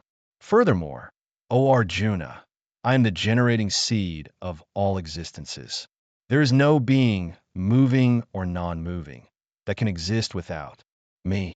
O mighty conqueror of enemies, there is no end to my divine manifestations. What I have spoken to you is but a mere indication of my infinite opulences. Know that all opulent, beautiful, and glorious creations spring from but a spark of my splendor. But what need is there, Arjuna, for all this detailed knowledge? With a single fragment of myself, I pervade and support this entire universe. In final verse of a chapter, Krishna emphasizes that all the manifestations described are just a small part of his infinite being. He states that with just a fraction of his energy, he sustains the entire universe. This verse underscores the supreme power and all-pervasiveness of the divine, concluding the discourse on divine manifestations. Chapter 11, The Vision of the Universal Form.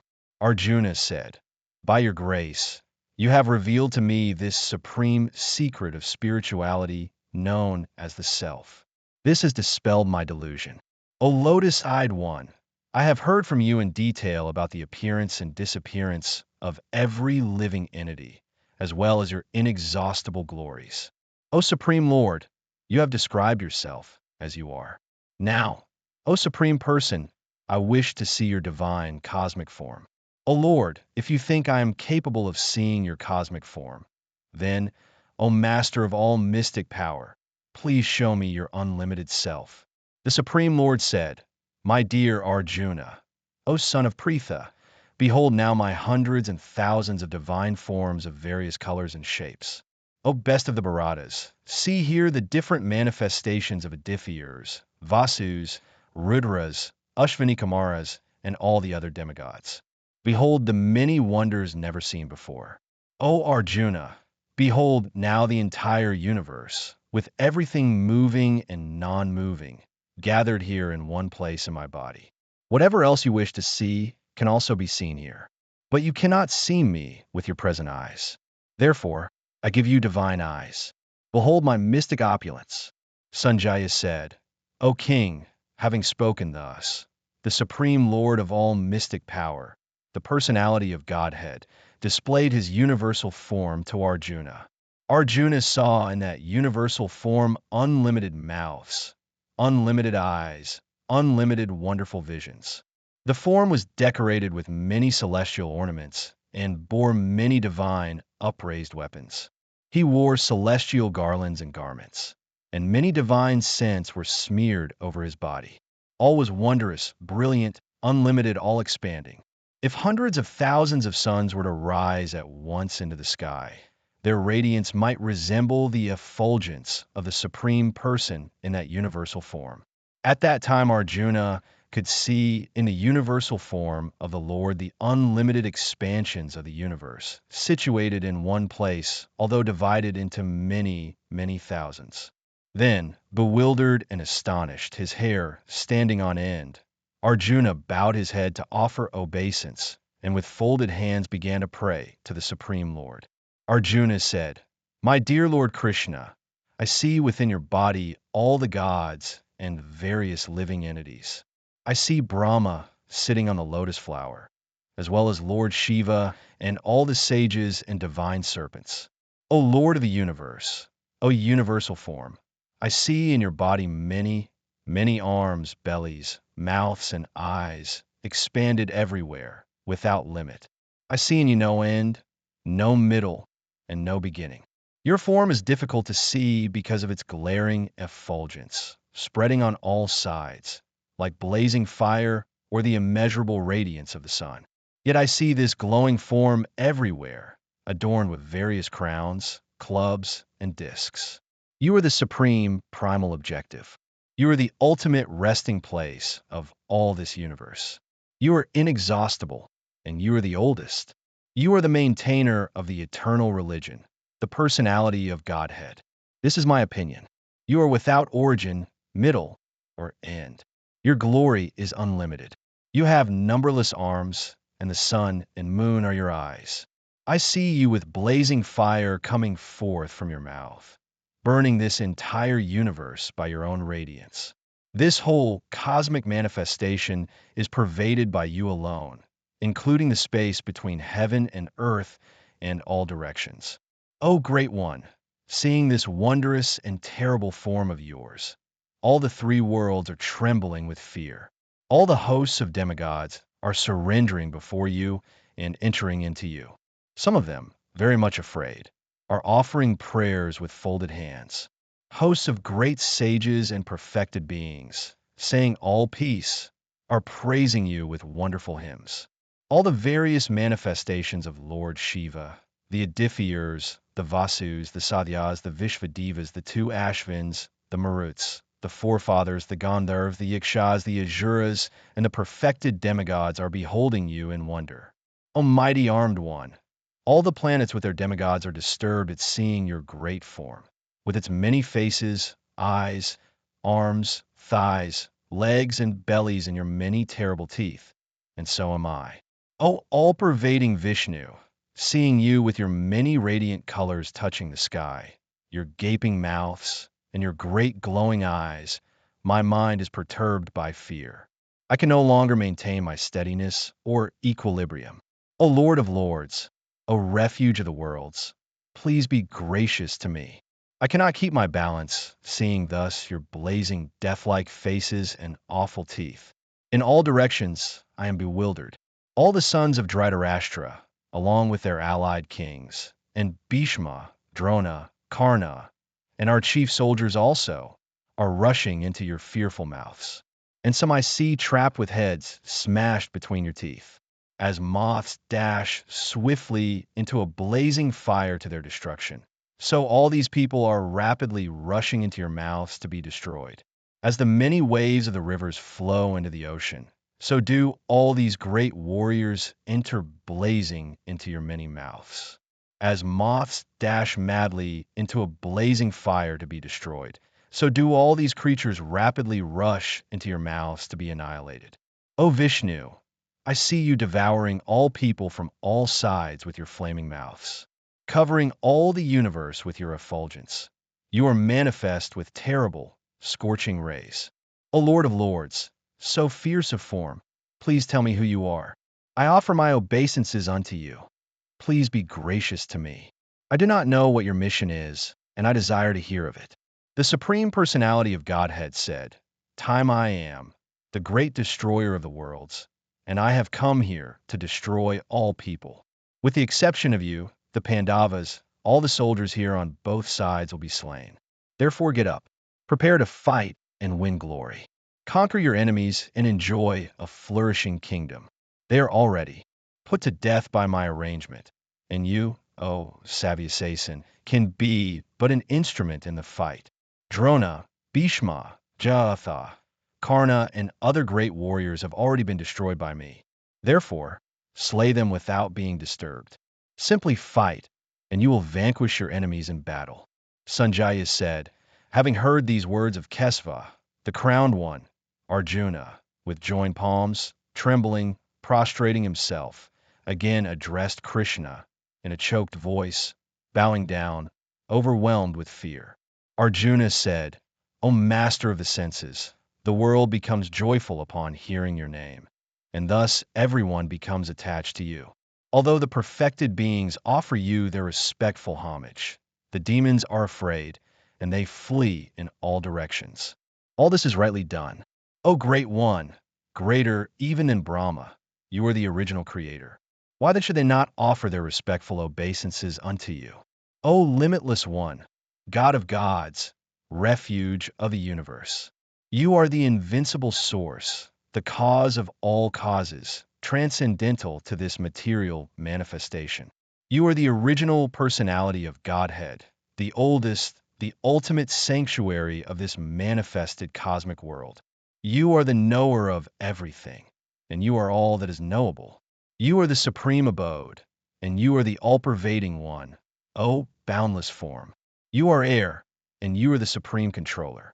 You are fire, you are water, and you are the moon. You are Brahma, the first living creature, and you are the great-grandfather.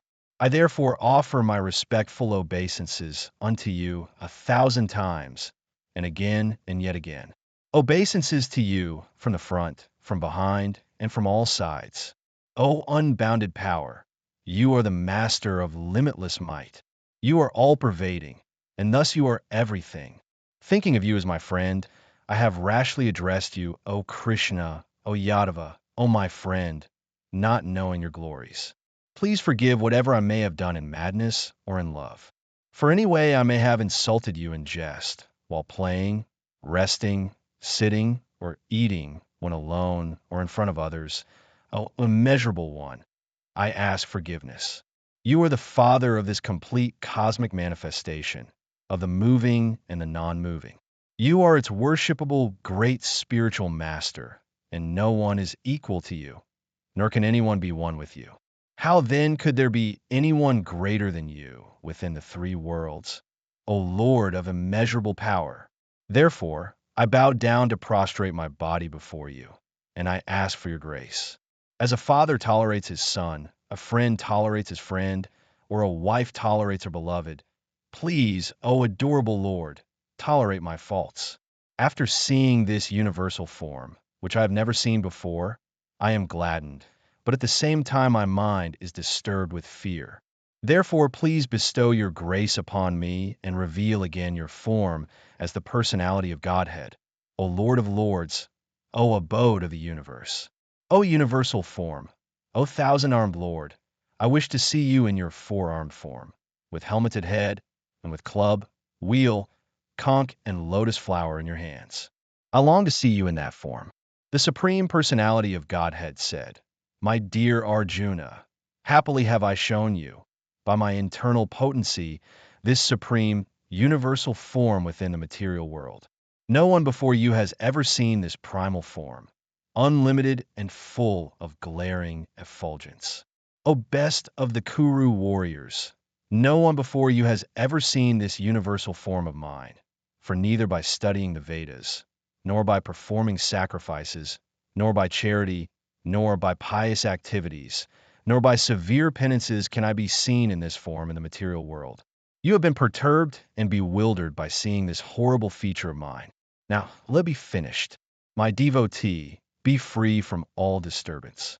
With a peaceful mind, you can now see the form you desire. Sanjaya said, having spoken thus to Arjuna, Krishna revealed his four-armed form, and then assumed his pleasant human form to reassure the frightened Arjuna. Arjuna said, O Janardana, seeing this human form of yours, which is so pleasing, I am now composed and restored to my normal nature. The Supreme Personality of Godhead said, My dear Arjuna, This form of mine you are now seeing is very difficult to behold. Even the demigods are ever seeking the opportunity to see this form, which is so dear. The form you have seen is rarely revealed, neither by studying the Vedas, nor by performing austerities, nor by charity, nor by worship can I be seen in this form as you have seen me. Only by undivided devotional service can I be understood as I am, standing before you, and can thus be seen directly. Only in this way can you enter into the mysteries of my understanding, O conqueror of enemies. My dear Arjuna, one who engages in my pure devotional service, free from the contaminations of fruitive activities and mental speculation, who works for me, who makes me the supreme goal of his life, and who is friendly to every living being. He certainly comes to me. In final verse of the chapter, Krishna summarizes the qualities of a true devotee. It emphasizes selfless service, devotion, detachment, and universal love as key attributes for attaining the highest spiritual realization. Chapter 12, The Path of Devotion. Arjuna said, "Those devotees who are ever steadfast in worshiping you, and those who worship the imperishable and unmanifest. Which of these are better versed in yoga?" The blessed Lord said, "Those who fix their minds on me and worship me with unwavering faith and devotion, I consider them to be the most perfect in yoga. But those who worship the imperishable, the indefinable, the unmanifest, the omnipresent, the unthinkable, the unchangeable, the immovable, and the eternal, they who control their senses, maintain equanimity towards all, and rejoice in the welfare of all beings, also attain me. For those whose minds are attached to the unmanifest, the path of realization is more difficult. Worship of the unmanifest is challenging for embodied beings. But those who worship me, renouncing all actions in me, regarding me as the supreme goal, meditating on me with single-minded devotion, for them whose consciousness is absorbed in me, I soon become the deliverer from the ocean of birth and death. O Partha, Arjuna, fix your mind on me alone. Let your intellect dwell in me. Thereafter, you shall certainly abide in me. Of this, there is no doubt. If you are unable to fix your mind steadily on me, then seek to reach me by the practice of constant meditation. Dhananjaya, Arjuna. If you are unable even to practice meditation, then be intent on working for me. Even by performing actions for my sake, you shall attain perfection. If you are unable to do even this, then, taking refuge in union with me, renounce the fruits of all actions with the self-controlled. Better indeed is knowledge than mechanical practice. Better than knowledge is meditation. Better than meditation is renunciation of the fruits of action. Peace immediately follows such renunciation. One who is without hatred for any creature, who is friendly and compassionate, free from the notion of I and mine, even-minded in pain and pleasure, and patient, ever content, steady in meditation, self-controlled, possessed of firm conviction, with mind and intellect dedicated to me. Such a devotee of mine is dear to me. He by whom the world is not agitated and who is not agitated by the world, who is free from joy, envy, fear, and anxiety. He is dear to me.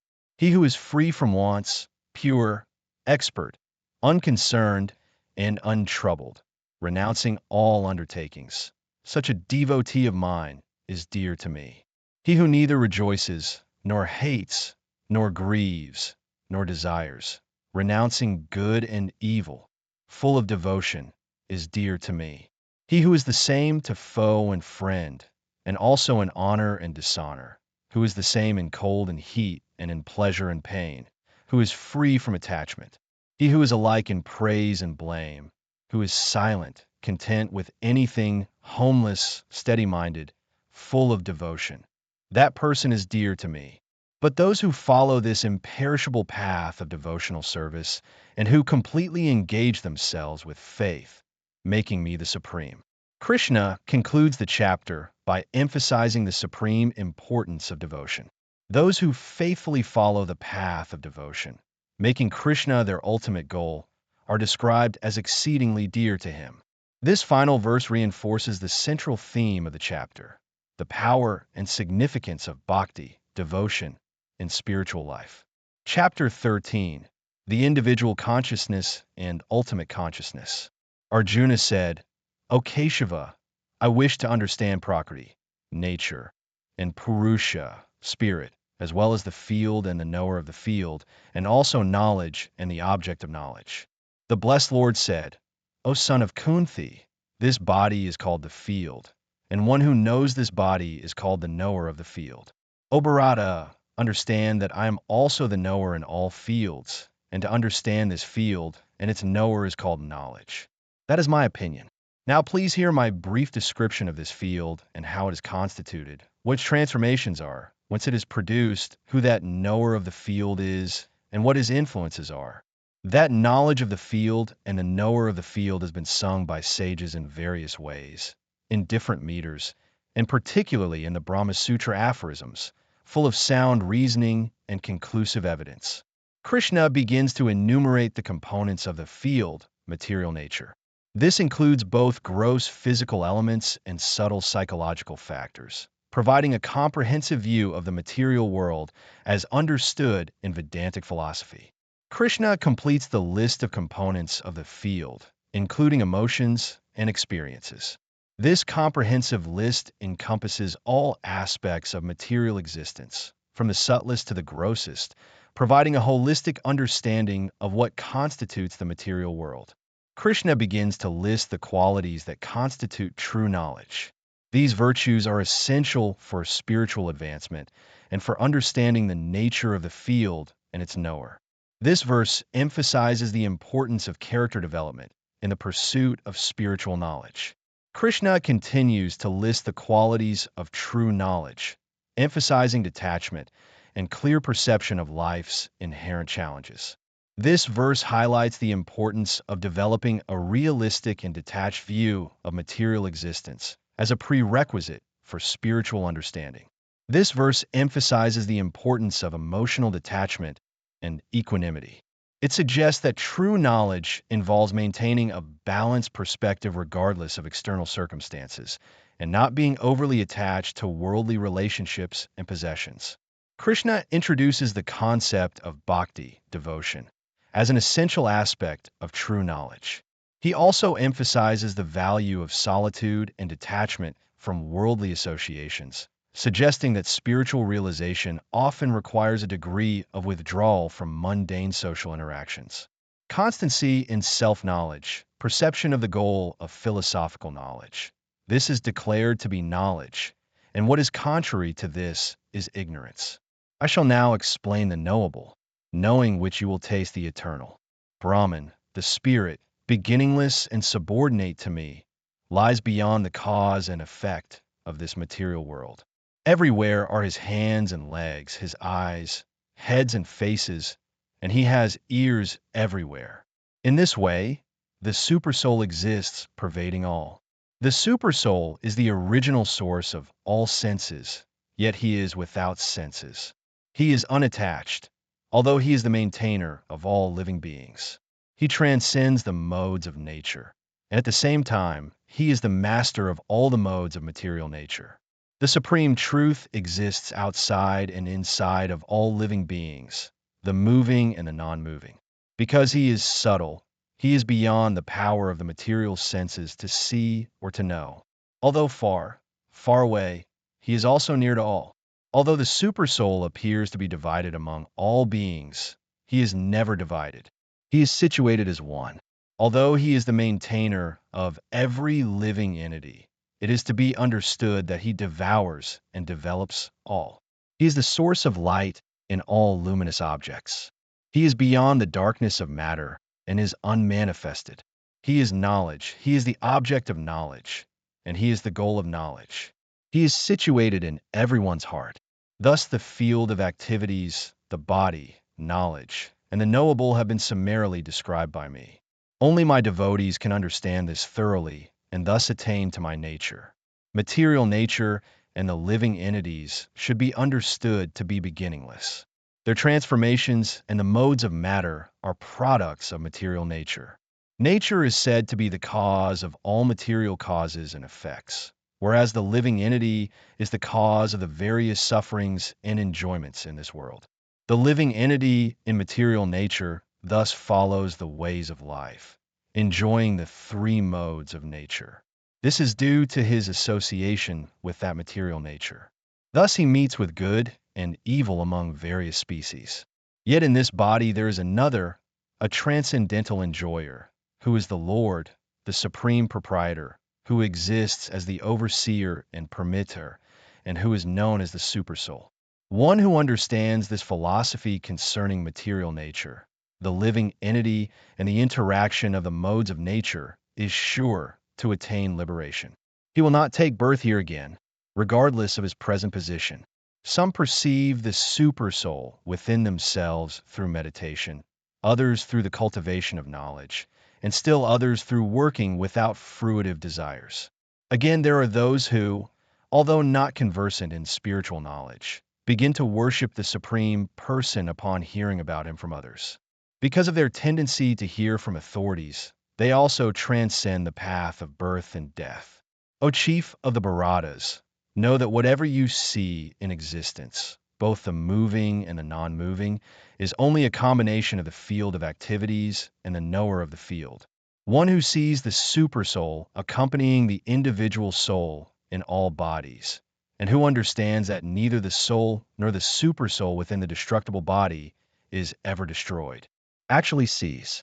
One who sees the supersoul equally present everywhere, in every living being, does not degrade himself by his mind. Thus he approaches the transcendental destination. One who can see that all activities are performed by the body, which is created of material nature, and sees that the self does nothing, actually sees. When a person sees that the various states of being are all dwelling in the one, and all emanate from that one, he becomes situated in Brahman. Those with the vision of eternity can see that the imperishable soul is transcendental, eternal, and beyond the modes of nature. Despite contact with the material body, O Arjuna, the soul neither does anything nor is entangled. The sky, due to its subtle nature, does not mix with anything, although it is all-pervading. Similarly, the soul, situated in Brahman vision, does not mix with the body, though situated in that body. O son of Bharata, as the sun alone illuminates all this universe, so does the living entity, one within the body, illuminate the entire body by consciousness. Those who see with eyes of knowledge the difference between the body and the knower of the body, and can also understand the process of liberation from bondage in material nature, attain to the supreme goal. Chapter 14. The Three Qualities of Material Nature. The Supreme Lord said, I shall again declare to you this supreme wisdom, the best of all knowledge, knowing which all the sages have attained the supreme perfection. By becoming fixed in this knowledge, one can attain to the transcendental nature like my own. Thus established, one is not born at the time of creation or disturbed at the time of dissolution. The total material substance, called Brahman, is the source of birth, and it is that Brahman that I impregnate, making possible the births of all living beings, O son of Bharata. It should be understood that all species of life, O son of Kunti, are made possible by birth in this material nature, and that I am the seed-giving Father. Material nature consists of three modes: goodness, passion, and ignorance. When the eternal living entity comes in contact with nature, O mighty-armed Arjuna, he becomes conditioned by these modes. O sinless one, the mode of goodness, being purer than the others, is illuminating, and it frees one from all sinful reactions. Those situated in that mode become conditioned by a sense of happiness and knowledge. The mode of passion is born of unlimited desires and longings, O son of Kunti.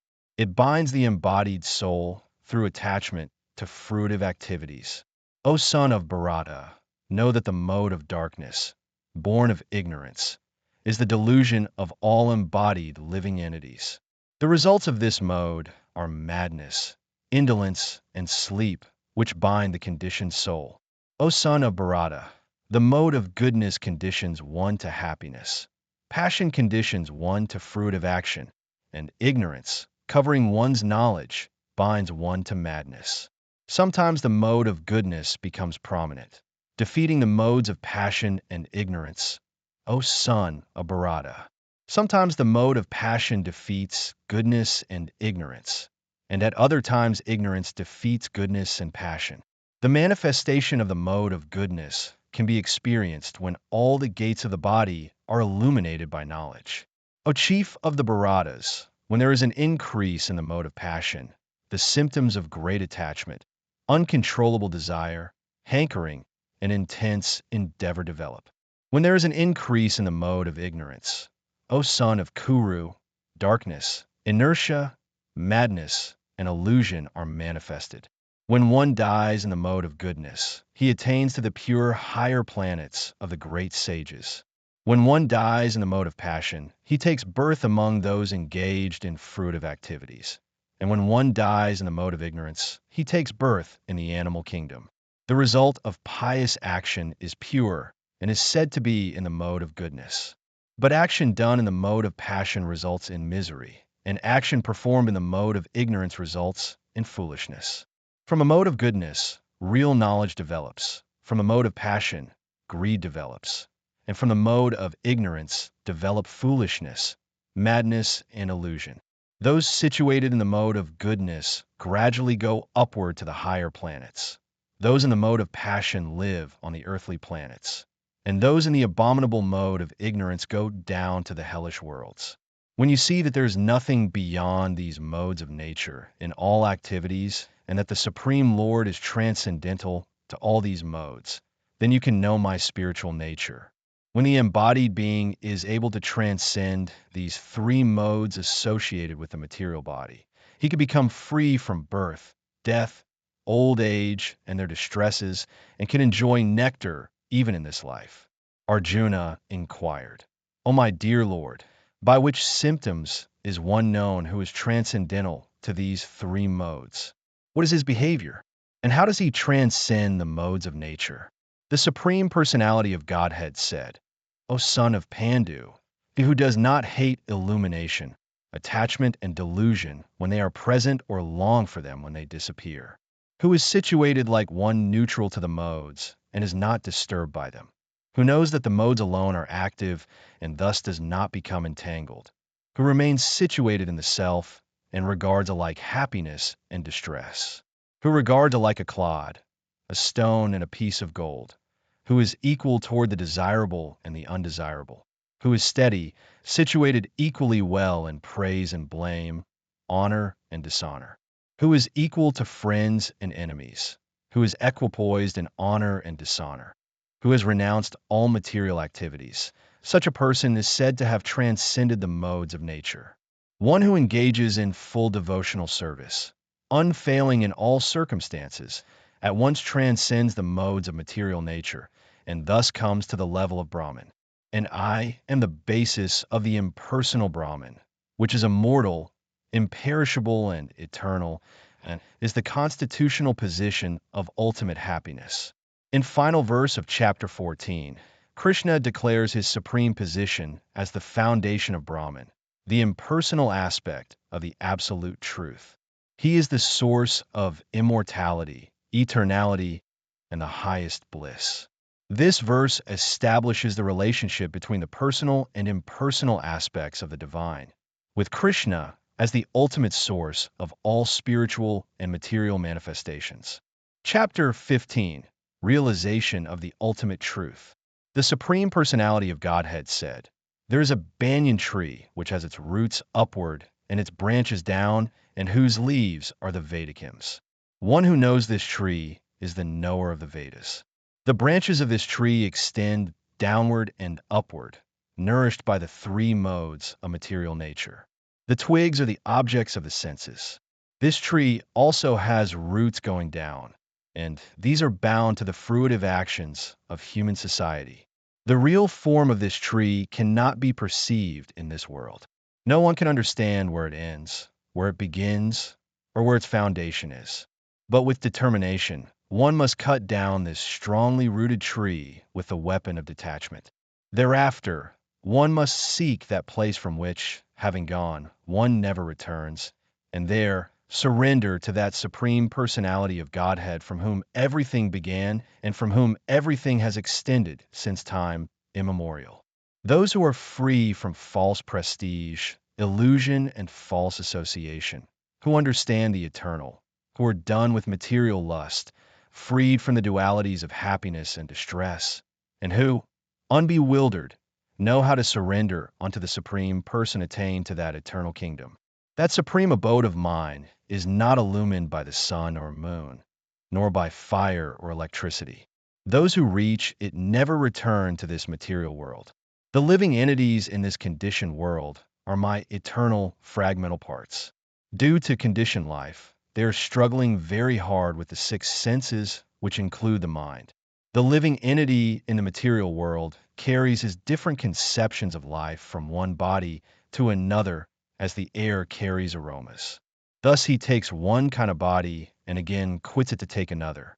The living entity, thus taking another gross body, obtains a certain type of ear, eye, tongue, nose, and sense of touch, which are grouped about the mind. He thus enjoys a particular set of sense objects. The foolish cannot understand how a living entity can quit his body, nor can they understand what sort of body he enjoys under the spell of the modes of nature. But one whose eyes are trained in knowledge can see all this. The endeavoring transcendentalists, who are situated in self-realization, can see all this clearly. But those whose minds are not developed and who are not situated in self-realization cannot see what is taking place, though they may try. The splendor of the sun, which dissipates the darkness of this whole world, comes from me. And the splendor of the moon and the splendor of fire are also from me. I enter into each planet, and by my energy they stay in orbit. I become the moon, and thereby supply the juice of life to all vegetables. I am the fire of digestion in the bodies of all living entities, and I join with the air of life, outgoing and incoming, to digest the four kinds of foodstuff. I am seated in everyone's heart, and from me come remembrance, knowledge, and forgetfulness. By all the Vedas, I am to be known.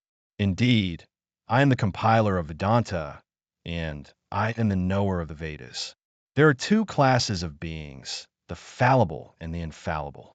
In the material world, every living entity is fallible, and in the spiritual world, every living entity is called infallible. Besides these two, there is the greatest living personality, the Supreme Soul, the imperishable Lord Himself, who has entered the three worlds and is maintaining them. Because I am transcendental, beyond both the fallible and the infallible, and because I am the greatest, I am celebrated both in the world and in the Vedas as that Supreme Person. Whoever knows me as the Supreme Personality of Godhead, without doubting, is the knower of everything. He therefore engages himself in full devotional service to me, O son of Bharata. This is the most confidential part of the Vedic scriptures, O sinless one, and I have disclosed it to you. Whoever understands this will become wise, and his endeavors will know perfection. Krishna concludes the chapter by stating that this knowledge is the most confidential part of the scriptures. He assures that one who understands this becomes truly wise and fulfilled. This final verse emphasizes the paramount importance of the teachings in this chapter for spiritual realization and the attainment of life's ultimate goal. Chapter 16, the divine and the demoniac natures defined. The Supreme Personality of Godhead said, fearlessness, purification of one's existence, cultivation of spiritual knowledge, charity, self-control, performance of sacrifice, study of the Vedas, austerity, simplicity, nonviolence, truthfulness, freedom from anger, renunciation, tranquility, aversion to fault-finding, compassion for all living entities, freedom from covetousness, gentleness, modesty, steady determination, vigor, forgiveness, fortitude, cleanliness, and freedom from envy and from the passion for honor. These transcendental qualities, O son of Bharata, belong to godly men endowed with divine nature. Pride, arrogance, conceit, anger, harshness, and ignorance. These qualities belong to those of demonic nature, O son of Pritha. The transcendental qualities are conducive to liberation, whereas the demonic qualities make for bondage. Do not worry, O son of Pandu, for you are born with divine qualities. O son of Pritha, in this world there are two kinds of created beings. One is called divine and the other demonic. I have already explained to you at length the divine qualities. Now hear from me about the demonic. Those who are demonic do not know what is to be done and what is not to be done. Neither cleanliness nor proper behavior nor truth is found in them. They say that this world is unreal, with no foundation, no God in control. They say it is produced of sex desire and has no cause other than lust. Following such conclusions, the demoniac, who are lost to themselves and who have no intelligence, engage in unbeneficial, horrible works meant to destroy the world. Taking shelter of insatiable lust and absorbed in the conceit of pride and false prestige, the demoniac, thus illusioned, are always sworn to unclean work, attracted by the impermanent. They believe that to gratify the senses is the prime necessity of human civilization. Thus, until the end of life, their anxiety is immeasurable, bound by a network of hundreds of thousands of desires and absorbed in lust and anger, bound by hundreds of expectations, given over to lust and anger. They strive to obtain by unlawful means hordes of wealth for sense gratification. The demoniac person thinks, so much wealth do I have today, and I will gain more according to my schemes. So much is mine now, and it will increase in the future, more and more. That enemy has been slain by me, and I shall slay others too. I am the Lord of everything. I am the enjoyer. I am perfect, powerful, and happy. I am rich and born in a noble family. Who can compare with me? I shall perform sacrifices, I shall give charity, and I shall rejoice. In this way, such persons are deluded by ignorance. Thus perplexed by various anxieties and bound by a network of illusions, they become too strongly attached to sense enjoyment and fall down into hell. Self-complacent and always impudent, deluded by wealth and false prestige, they sometimes proudly perform sacrifices in name only, without following any rules or regulations.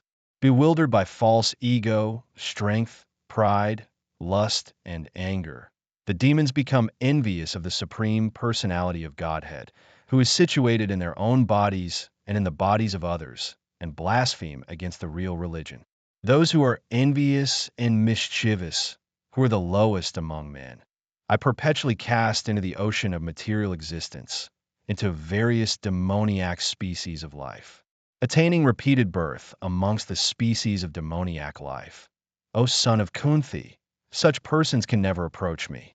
Gradually they sink down to the most abominable type of existence. There are three gates leading to this hell: lust, anger, and greed. Every sane man should give these up, for they lead to the degradation of the soul. The man who has escaped these three gates of hell, O son of Kunti, performs acts conducive to self-realization and thus gradually attains the supreme destination. He who discards scriptural injunctions and acts according to his own whims attains neither perfection, nor happiness, nor the supreme destination. One should therefore understand what is duty and what is not duty by the regulations of the scriptures. Knowing such rules and regulations, one should act so that he may gradually be elevated. Krishna concludes the chapter by advising Arjuna to look to the scriptures for guidance on proper conduct. By understanding and following the scriptural injunctions, one can discern right from wrong and perform actions that lead to spiritual elevation. This final verse emphasizes the importance of informed, principled action in spiritual life. Chapter 17. The Three Divisions of Material Existence. Arjuna said, O Krishna, what is the situation of those who do not follow the principles of Scripture, but worship according to their own imagination? Are they in goodness, in passion, or in ignorance? The Supreme Personality of Godhead said, According to the modes of nature acquired by the embodied soul, one's faith can be of three kinds: in goodness, in passion, or in ignorance. Now hear about this. O son of Bharata, according to one's existence under the various modes of nature, one evolves a particular kind of faith. The living being is said to be of a particular faith according to the modes he has acquired. Men in the mode of goodness worship the demigods. Those in the mode of passion worship the demons, and those in the mode of ignorance worship ghosts and spirits. Those who undergo severe austerities and penances not recommended in the scriptures, performing them out of pride and egoism, who are impelled by lust and attachment. Krishna emphasizes that such practices not only harm the body, but also disrespect the divine presence within. This highlights the importance of following authorized spiritual practices that respect both body and soul. Even the food each person prefers is of three kinds, according to the three modes of material nature. The same is true of sacrifices, austerities, and charity. Now hear of the distinctions between them. Foods dear to those in the mode of goodness increase the duration of life, purify one's existence, and give strength, health, happiness, and satisfaction. Such foods are juicy, fatty, wholesome, and pleasing to the heart. Foods are too bitter, too sour, salty, hot, pungent, dry, and burning are dear to those in the mode of passion. Such foods cause distress, misery, and disease. Food prepared more than 3 hours before being eaten, which is tasteless, stale, putrid, decomposed, and unclean, is food liked by people in the mode of ignorance. Of sacrifices, the sacrifice performed according to the directions of Scripture, as a matter of duty, by those who desire no reward, is of the nature of goodness. But the sacrifice performed for some material benefit, or for the sake of pride, O chief of the Bharatas, you should know to be in the mode of passion. Any sacrifice performed without regard for the directions of Scripture, without distribution of prasadam, spiritual food, without chanting of Vedic hymns and remunerating the priests, and without faith is considered to be in the mode of ignorance. Austerity of the body consists in worship of the Supreme Lord, the Brahmas, the spiritual master, and superiors like the father and mother, and in cleanliness, simplicity, celibacy, and nonviolence. Austerity of speech consists in speaking words that are truthful, pleasing, beneficial, and not agitating to others, and also in regularly reciting Vedic literature. In satisfaction, simplicity, gravity, self-control, and purification of one's existence are the austerities of the mind. This threefold austerity, performed with transcendental faith by men, not expecting material benefits, but engaged only for the sake of the Supreme, is called austerity in goodness. Penance performed out of pride and for the sake of gaining respect, honor, and worship is said to be in the mode of passion. It is neither stable nor permanent. Penance performed out of foolishness, with self-torture, or to destroy or injure others, is said to be in the mode of ignorance. Charity given out of duty, without expectation of return, at the proper time and place, and to a worthy person is considered to be in the mode of goodness. But charity performed with the expectation of some return, or with a desire for fruitive results, or in a grudging mood, is said to be charity in the mode of passion. And charity performed at an impure place and time, to unworthy persons, or without proper attention and respect, is said to be in the mode of ignorance. From the beginning of creation, the three words Om Tat Sat were used to indicate the supreme, absolute truth. These three symbolic representations were used by Brahmas while chanting the hymns of the Vedas and during sacrifices for the satisfaction of the Supreme. Therefore, transcendentalists undertaking performances of sacrifice, charity, and penance in accordance with scriptural regulations begin always with Om to attain the Supreme. Without desiring fruitive results, one should perform various kinds of sacrifice, penance, and charity with the word Tat. The purpose of such transcendental activities is to get free from material entanglement. The absolute truth is the objective of devotional sacrifice, and it is indicated by the word Sat. The performer of such sacrifice is also called Sat, as are all works of sacrifice, penance, and charity, which, true to the absolute nature, are performed to please the Supreme Person, O son of Pritha. And faithfulness and sacrifice, penance and charity is also called sat. And any action pertaining to such activities is also called sat. Anything done as sacrifice, charity, or penance without faith in the Supreme, O son of Pritha, is impermanent. It is called a sat and is useless both in this life and the next. This final verse of the chapter contrasts actions performed without faith with those done with faith, as described in the previous verses. It states that actions without faith in the Supreme are asat, or unreal/false, lacking both worldly and spiritual value. This emphasizes the crucial role of faith and proper intention in spiritual practice. Chapter 18. Final Revelations of the Ultimate Truth. Arjuna said, O mighty armed one, I wish to understand the purpose of renunciation, sannyasa, and of the renounced order of life, tyaga, O killer of the K-side demon Ki. The Supreme Personality of Godhead said, the giving up of activities that are based on material desire is what great learned men call the renounced order of life, sannyasa. And giving up the results of all activities is what the wise call renunciation, tyaga. Some learned men declare that all kinds of fruitive activities should be given up as faulty, yet other sages maintain that acts of sacrifice, charity, and penance should never be abandoned. O best of the Bharatas, now hear my judgment about renunciation. O tiger among men, renunciation is declared in the scriptures to be of three kinds. Acts of sacrifice, charity, and penance are not to be given up. They must be performed. Indeed, sacrifice, charity, and penance purify even the great souls. All these activities should be performed without attachment or any expectation of result. They should be performed as a matter of duty. O son of Ptha with Macron. That is my final opinion. Prescribed duties should never be renounced. If one gives up his prescribed duties because of illusion, such renunciation is said to be in the mode of ignorance. Anyone who gives up prescribed duties as troublesome or out of fear of bodily discomfort is said to have renounced in the mode of passion. Such action never leads to the elevation of renunciation.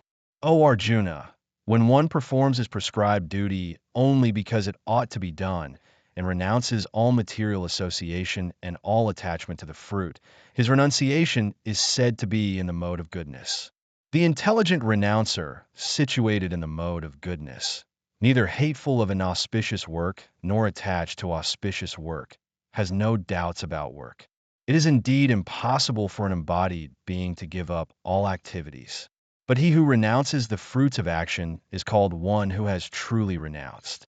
For one who is not renounced, the threefold fruits of action, desirable, undesirable, and mixed, accrue after death. But those who are in the renounced order of life have no such result to suffer or enjoy. O mighty armed one, according to the Sankhya system of philosophy, there are 5 causes for the accomplishment of all action. Now learn of these from me. The place of action, the body, the performer, the various senses, the many different kinds of endeavor, and ultimately the supersoul. These are the 5 factors of action. Whatever right or wrong action a man performs by body, speech, and mind, these 5 are its causes.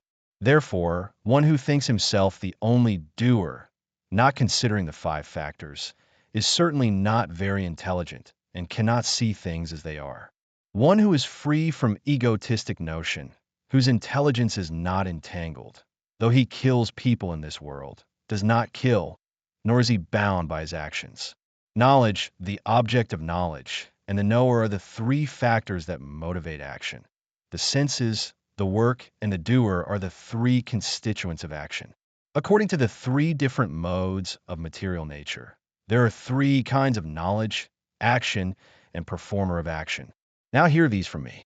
That knowledge by which one undivided spiritual nature is seen in all living entities, though they are divided into innumerable forms, you should understand to be in the mode of goodness.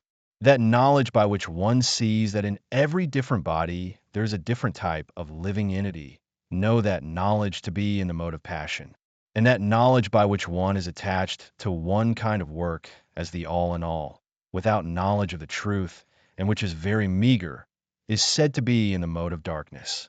That action which is regulated and which is performed without attachment, without love or hatred, and without desire for fruit of results, is said to be in the mode of goodness. But action performed with great effort by one seeking to gratify his desires, and enacted from a sense of false ego, is called action in the mode of passion. That action performed in illusion, in disregard of scriptural injunctions, and without concern for future bondage or for violence or distress caused to others, is said to be in the mode of ignorance. One who performs his duty without association with the modes of material nature, without false ego, with great determination and enthusiasm, and without wavering in success or failure, is said to be a worker in the mode of goodness. The worker who is attached to work and the fruits of work, desiring to enjoy those fruits, and who is greedy, always envious, impure, and moved by joy and sorrow, is said to be in the mode of passion. The worker who is always engaged in work against the injunctions of the scripture, who is materialistic, obstinate, cheating, and expert in insulting others, and who is lazy, always morose, and procrastinating, is said to be a worker in the mode of ignorance, a winner of wealth. Now please listen as I tell you in full about the three kinds of understanding and determination, according to the three modes of material nature. O son of Pritha, that understanding by which one knows what ought to be done and what ought not to be done, what is to be feared and what is not to be feared, what is binding and what is liberating, is in the mode of goodness. O son of Pritha, that understanding which cannot distinguish between religion and irreligion, between action that should be done and action that should not be done, is in the mode of passion. That understanding which considers irreligion to be religion and religion to be irreligion, under the spell of illusion and darkness, and strives always in the wrong direction, O Partha, is in the mode of ignorance. O son of Pritha, that determination, which is unbreakable, which is sustained with steadfastness by yoga practice, and which thus controls the activities of the mind, life, and senses, is determination in the mode of goodness. But that determination by which one holds fast to fruitive results in religion, economic development, and sense gratification is of the nature of passion, O Arjuna. And that determination which cannot go beyond dreaming, fearfulness, lamentation, moroseness, and illusion, such unintelligent determination, O son of Pritha, is in the mode of darkness. O best of the Bharatas, now please hear from me about the three kinds of happiness by which the conditioned soul enjoys, and by which he sometimes comes to the end of all distress. That which in the beginning may be just like poison, but at the end is just like nectar, and which awakens one to self-realization, is said to be happiness in the mode of goodness. That happiness which is derived from contact of the senses with their objects, and which appears like nectar at first, but poison at the end, is said to be of the nature of passion. And that happiness which is blind to self-realization, which is delusion from beginning to end, and which arises from sleep, laziness, and illusion, is said to be of the nature of ignorance. There is no being existing, either here or among the demigods and the higher planetary systems, which is freed from these three modes born of material nature. Brahmanas, Kshatriyas, Vaishyas, and Shudras are distinguished by the qualities born of their own natures in accordance with the material modes, O chastiser of the enemy. Peacefulness, self-control, austerity, purity, tolerance, honesty, knowledge, wisdom, and religiousness. These are the natural qualities by which the Brahmanas work. Heroism, power, determination, resourcefulness, courage in battle, generosity, and leadership are the natural qualities of work for the Kshatriyas. Farming, cow protection, and business are the natural work for the Vaishyas. And for the Shudras, there is labor and service to others. By following his qualities of work, every man can become perfect. Now please hear from me how this can be done. By worship of the Lord, who is the source of all beings and who is all-pervading, a man can attain perfection through performing his own work. It is better to engage in one's own occupation even though one may perform it imperfectly, than to accept another's occupation and perform it perfectly. Duties prescribed according to one's nature are never affected by sinful reactions. Every endeavor is covered by some fault, just as fire is covered by smoke. Therefore, one should not give up the work born of his nature, O son of Kunti, even if such work is full of fault. One who is self-controlled and unattached, and who disregards all material enjoyments can obtain, by practice of renunciation, the highest perfect stage of freedom from reaction. O son of Kunti, learn from me how one who has achieved this perfection can attain to the supreme perfectional stage, Brahman, the stage of highest knowledge, by acting in the way I shall now summarize. Being purified by his intelligence and controlling the mind with determination, giving up the objects of sense gratification, being freed from attachment and hatred. One who lives in a secluded place, who eats little, who controls his body, mind, and power of speech, who is always in trance, and who is detached, free from false ego, false strength, false pride, lust, anger, and acceptance of material things, free from false proprietorship, and peaceful. One is qualified to become one with the Supreme. One who is thus transcendentally situated at once realizes the Supreme Brahman and becomes fully joyful. He never laments or desires to have anything. He is equally disposed toward every living entity. In that state, he attains pure devotional service unto me. One can understand me as I am, as the Supreme Personality of Godhead, only by devotional service. And when one is in full consciousness of me by such devotion, he can enter into the kingdom of God. Though engaged in all kinds of activities, my pure devotee, under my protection, reaches the eternal and imperishable abode by my grace.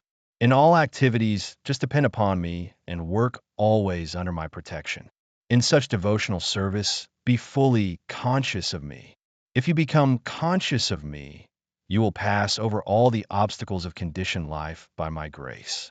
If, however, you do not work in such consciousness but act through false ego, not hearing me, you will be lost.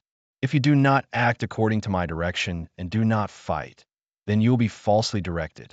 By your nature, you will have to be engaged in warfare. Under illusion, you are now declining to act according to my direction. But, compelled by the work born of your own nature, you will act all the same, O son of Kunti. Krishna reveals his presence in the hearts of all beings, guiding their actions.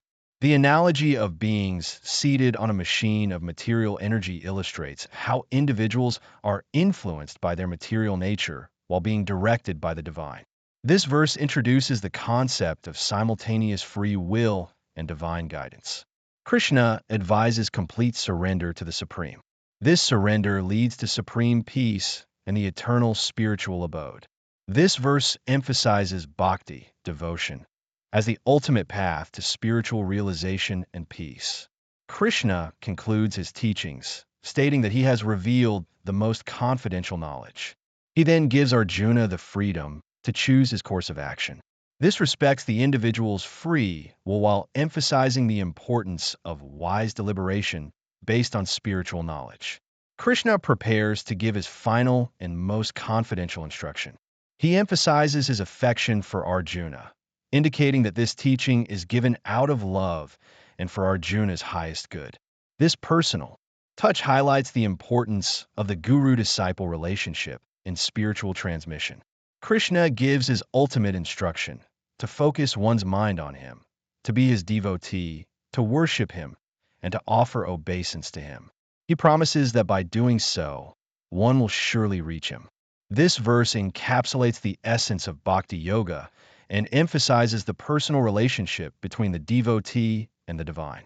Abandon all varieties of religion and just surrender unto me. I shall deliver you from all sinful reactions. Do not fear. Krishna provides instructions on to whom this knowledge should be imparted. It's not for those lacking in austerity, devotion, or service, nor for those envious of Krishna. This verse emphasizes the sacred nature of this knowledge and the qualifications required to receive it. Krishna promises that those who share this supreme secret with his devotees will develop the highest devotion and ultimately reach him. This encourages the transmission of spiritual knowledge and highlights the spiritual benefits of teaching others. Krishna expresses his deep appreciation for those who share this knowledge with others. He states that no one is dearer to him than such a person. This emphasizes the spiritual importance of not just receiving, but also sharing divine knowledge.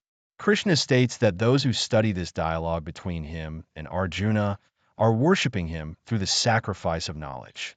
This validates the study of sacred texts as a form of worship and spiritual practice. Krishna extends the benefits of the Gita to those who simply listen to it with faith and without envy. Such individuals are promised freedom from sin and attainment of higher realms. This verse encourages the practice of Ravam, hearing, as a valid spiritual practice. Krishna asks Arjuna if he has listened attentively and if his doubts and delusions have been cleared. This emphasizes the importance of not just hearing, but truly understanding and internalizing spiritual teachings. Arjuna said, "My dear Krishna, O infallible one, my illusion is now gone. I have regained my memory by your mercy. I am now firm and free from doubt, and am prepared to act according to your instructions." Sanjaya, who has been narrating the entire Bhagavad Gita to King Dhritarashtra, expresses his awe at the dialogue he has witnessed. His physical reaction, hair standing on end, indicates the profound impact of the spiritual wisdom imparted. This verse reminds us of the powerful effect that divine knowledge can have on the listener. Sanjaya acknowledges that his ability to witness and hear this conversation was due to the blessing of sage Vyasa. He emphasizes the extraordinary nature of this event, hearing the supreme secret of yoga directly from Krishna, the master of all mystics.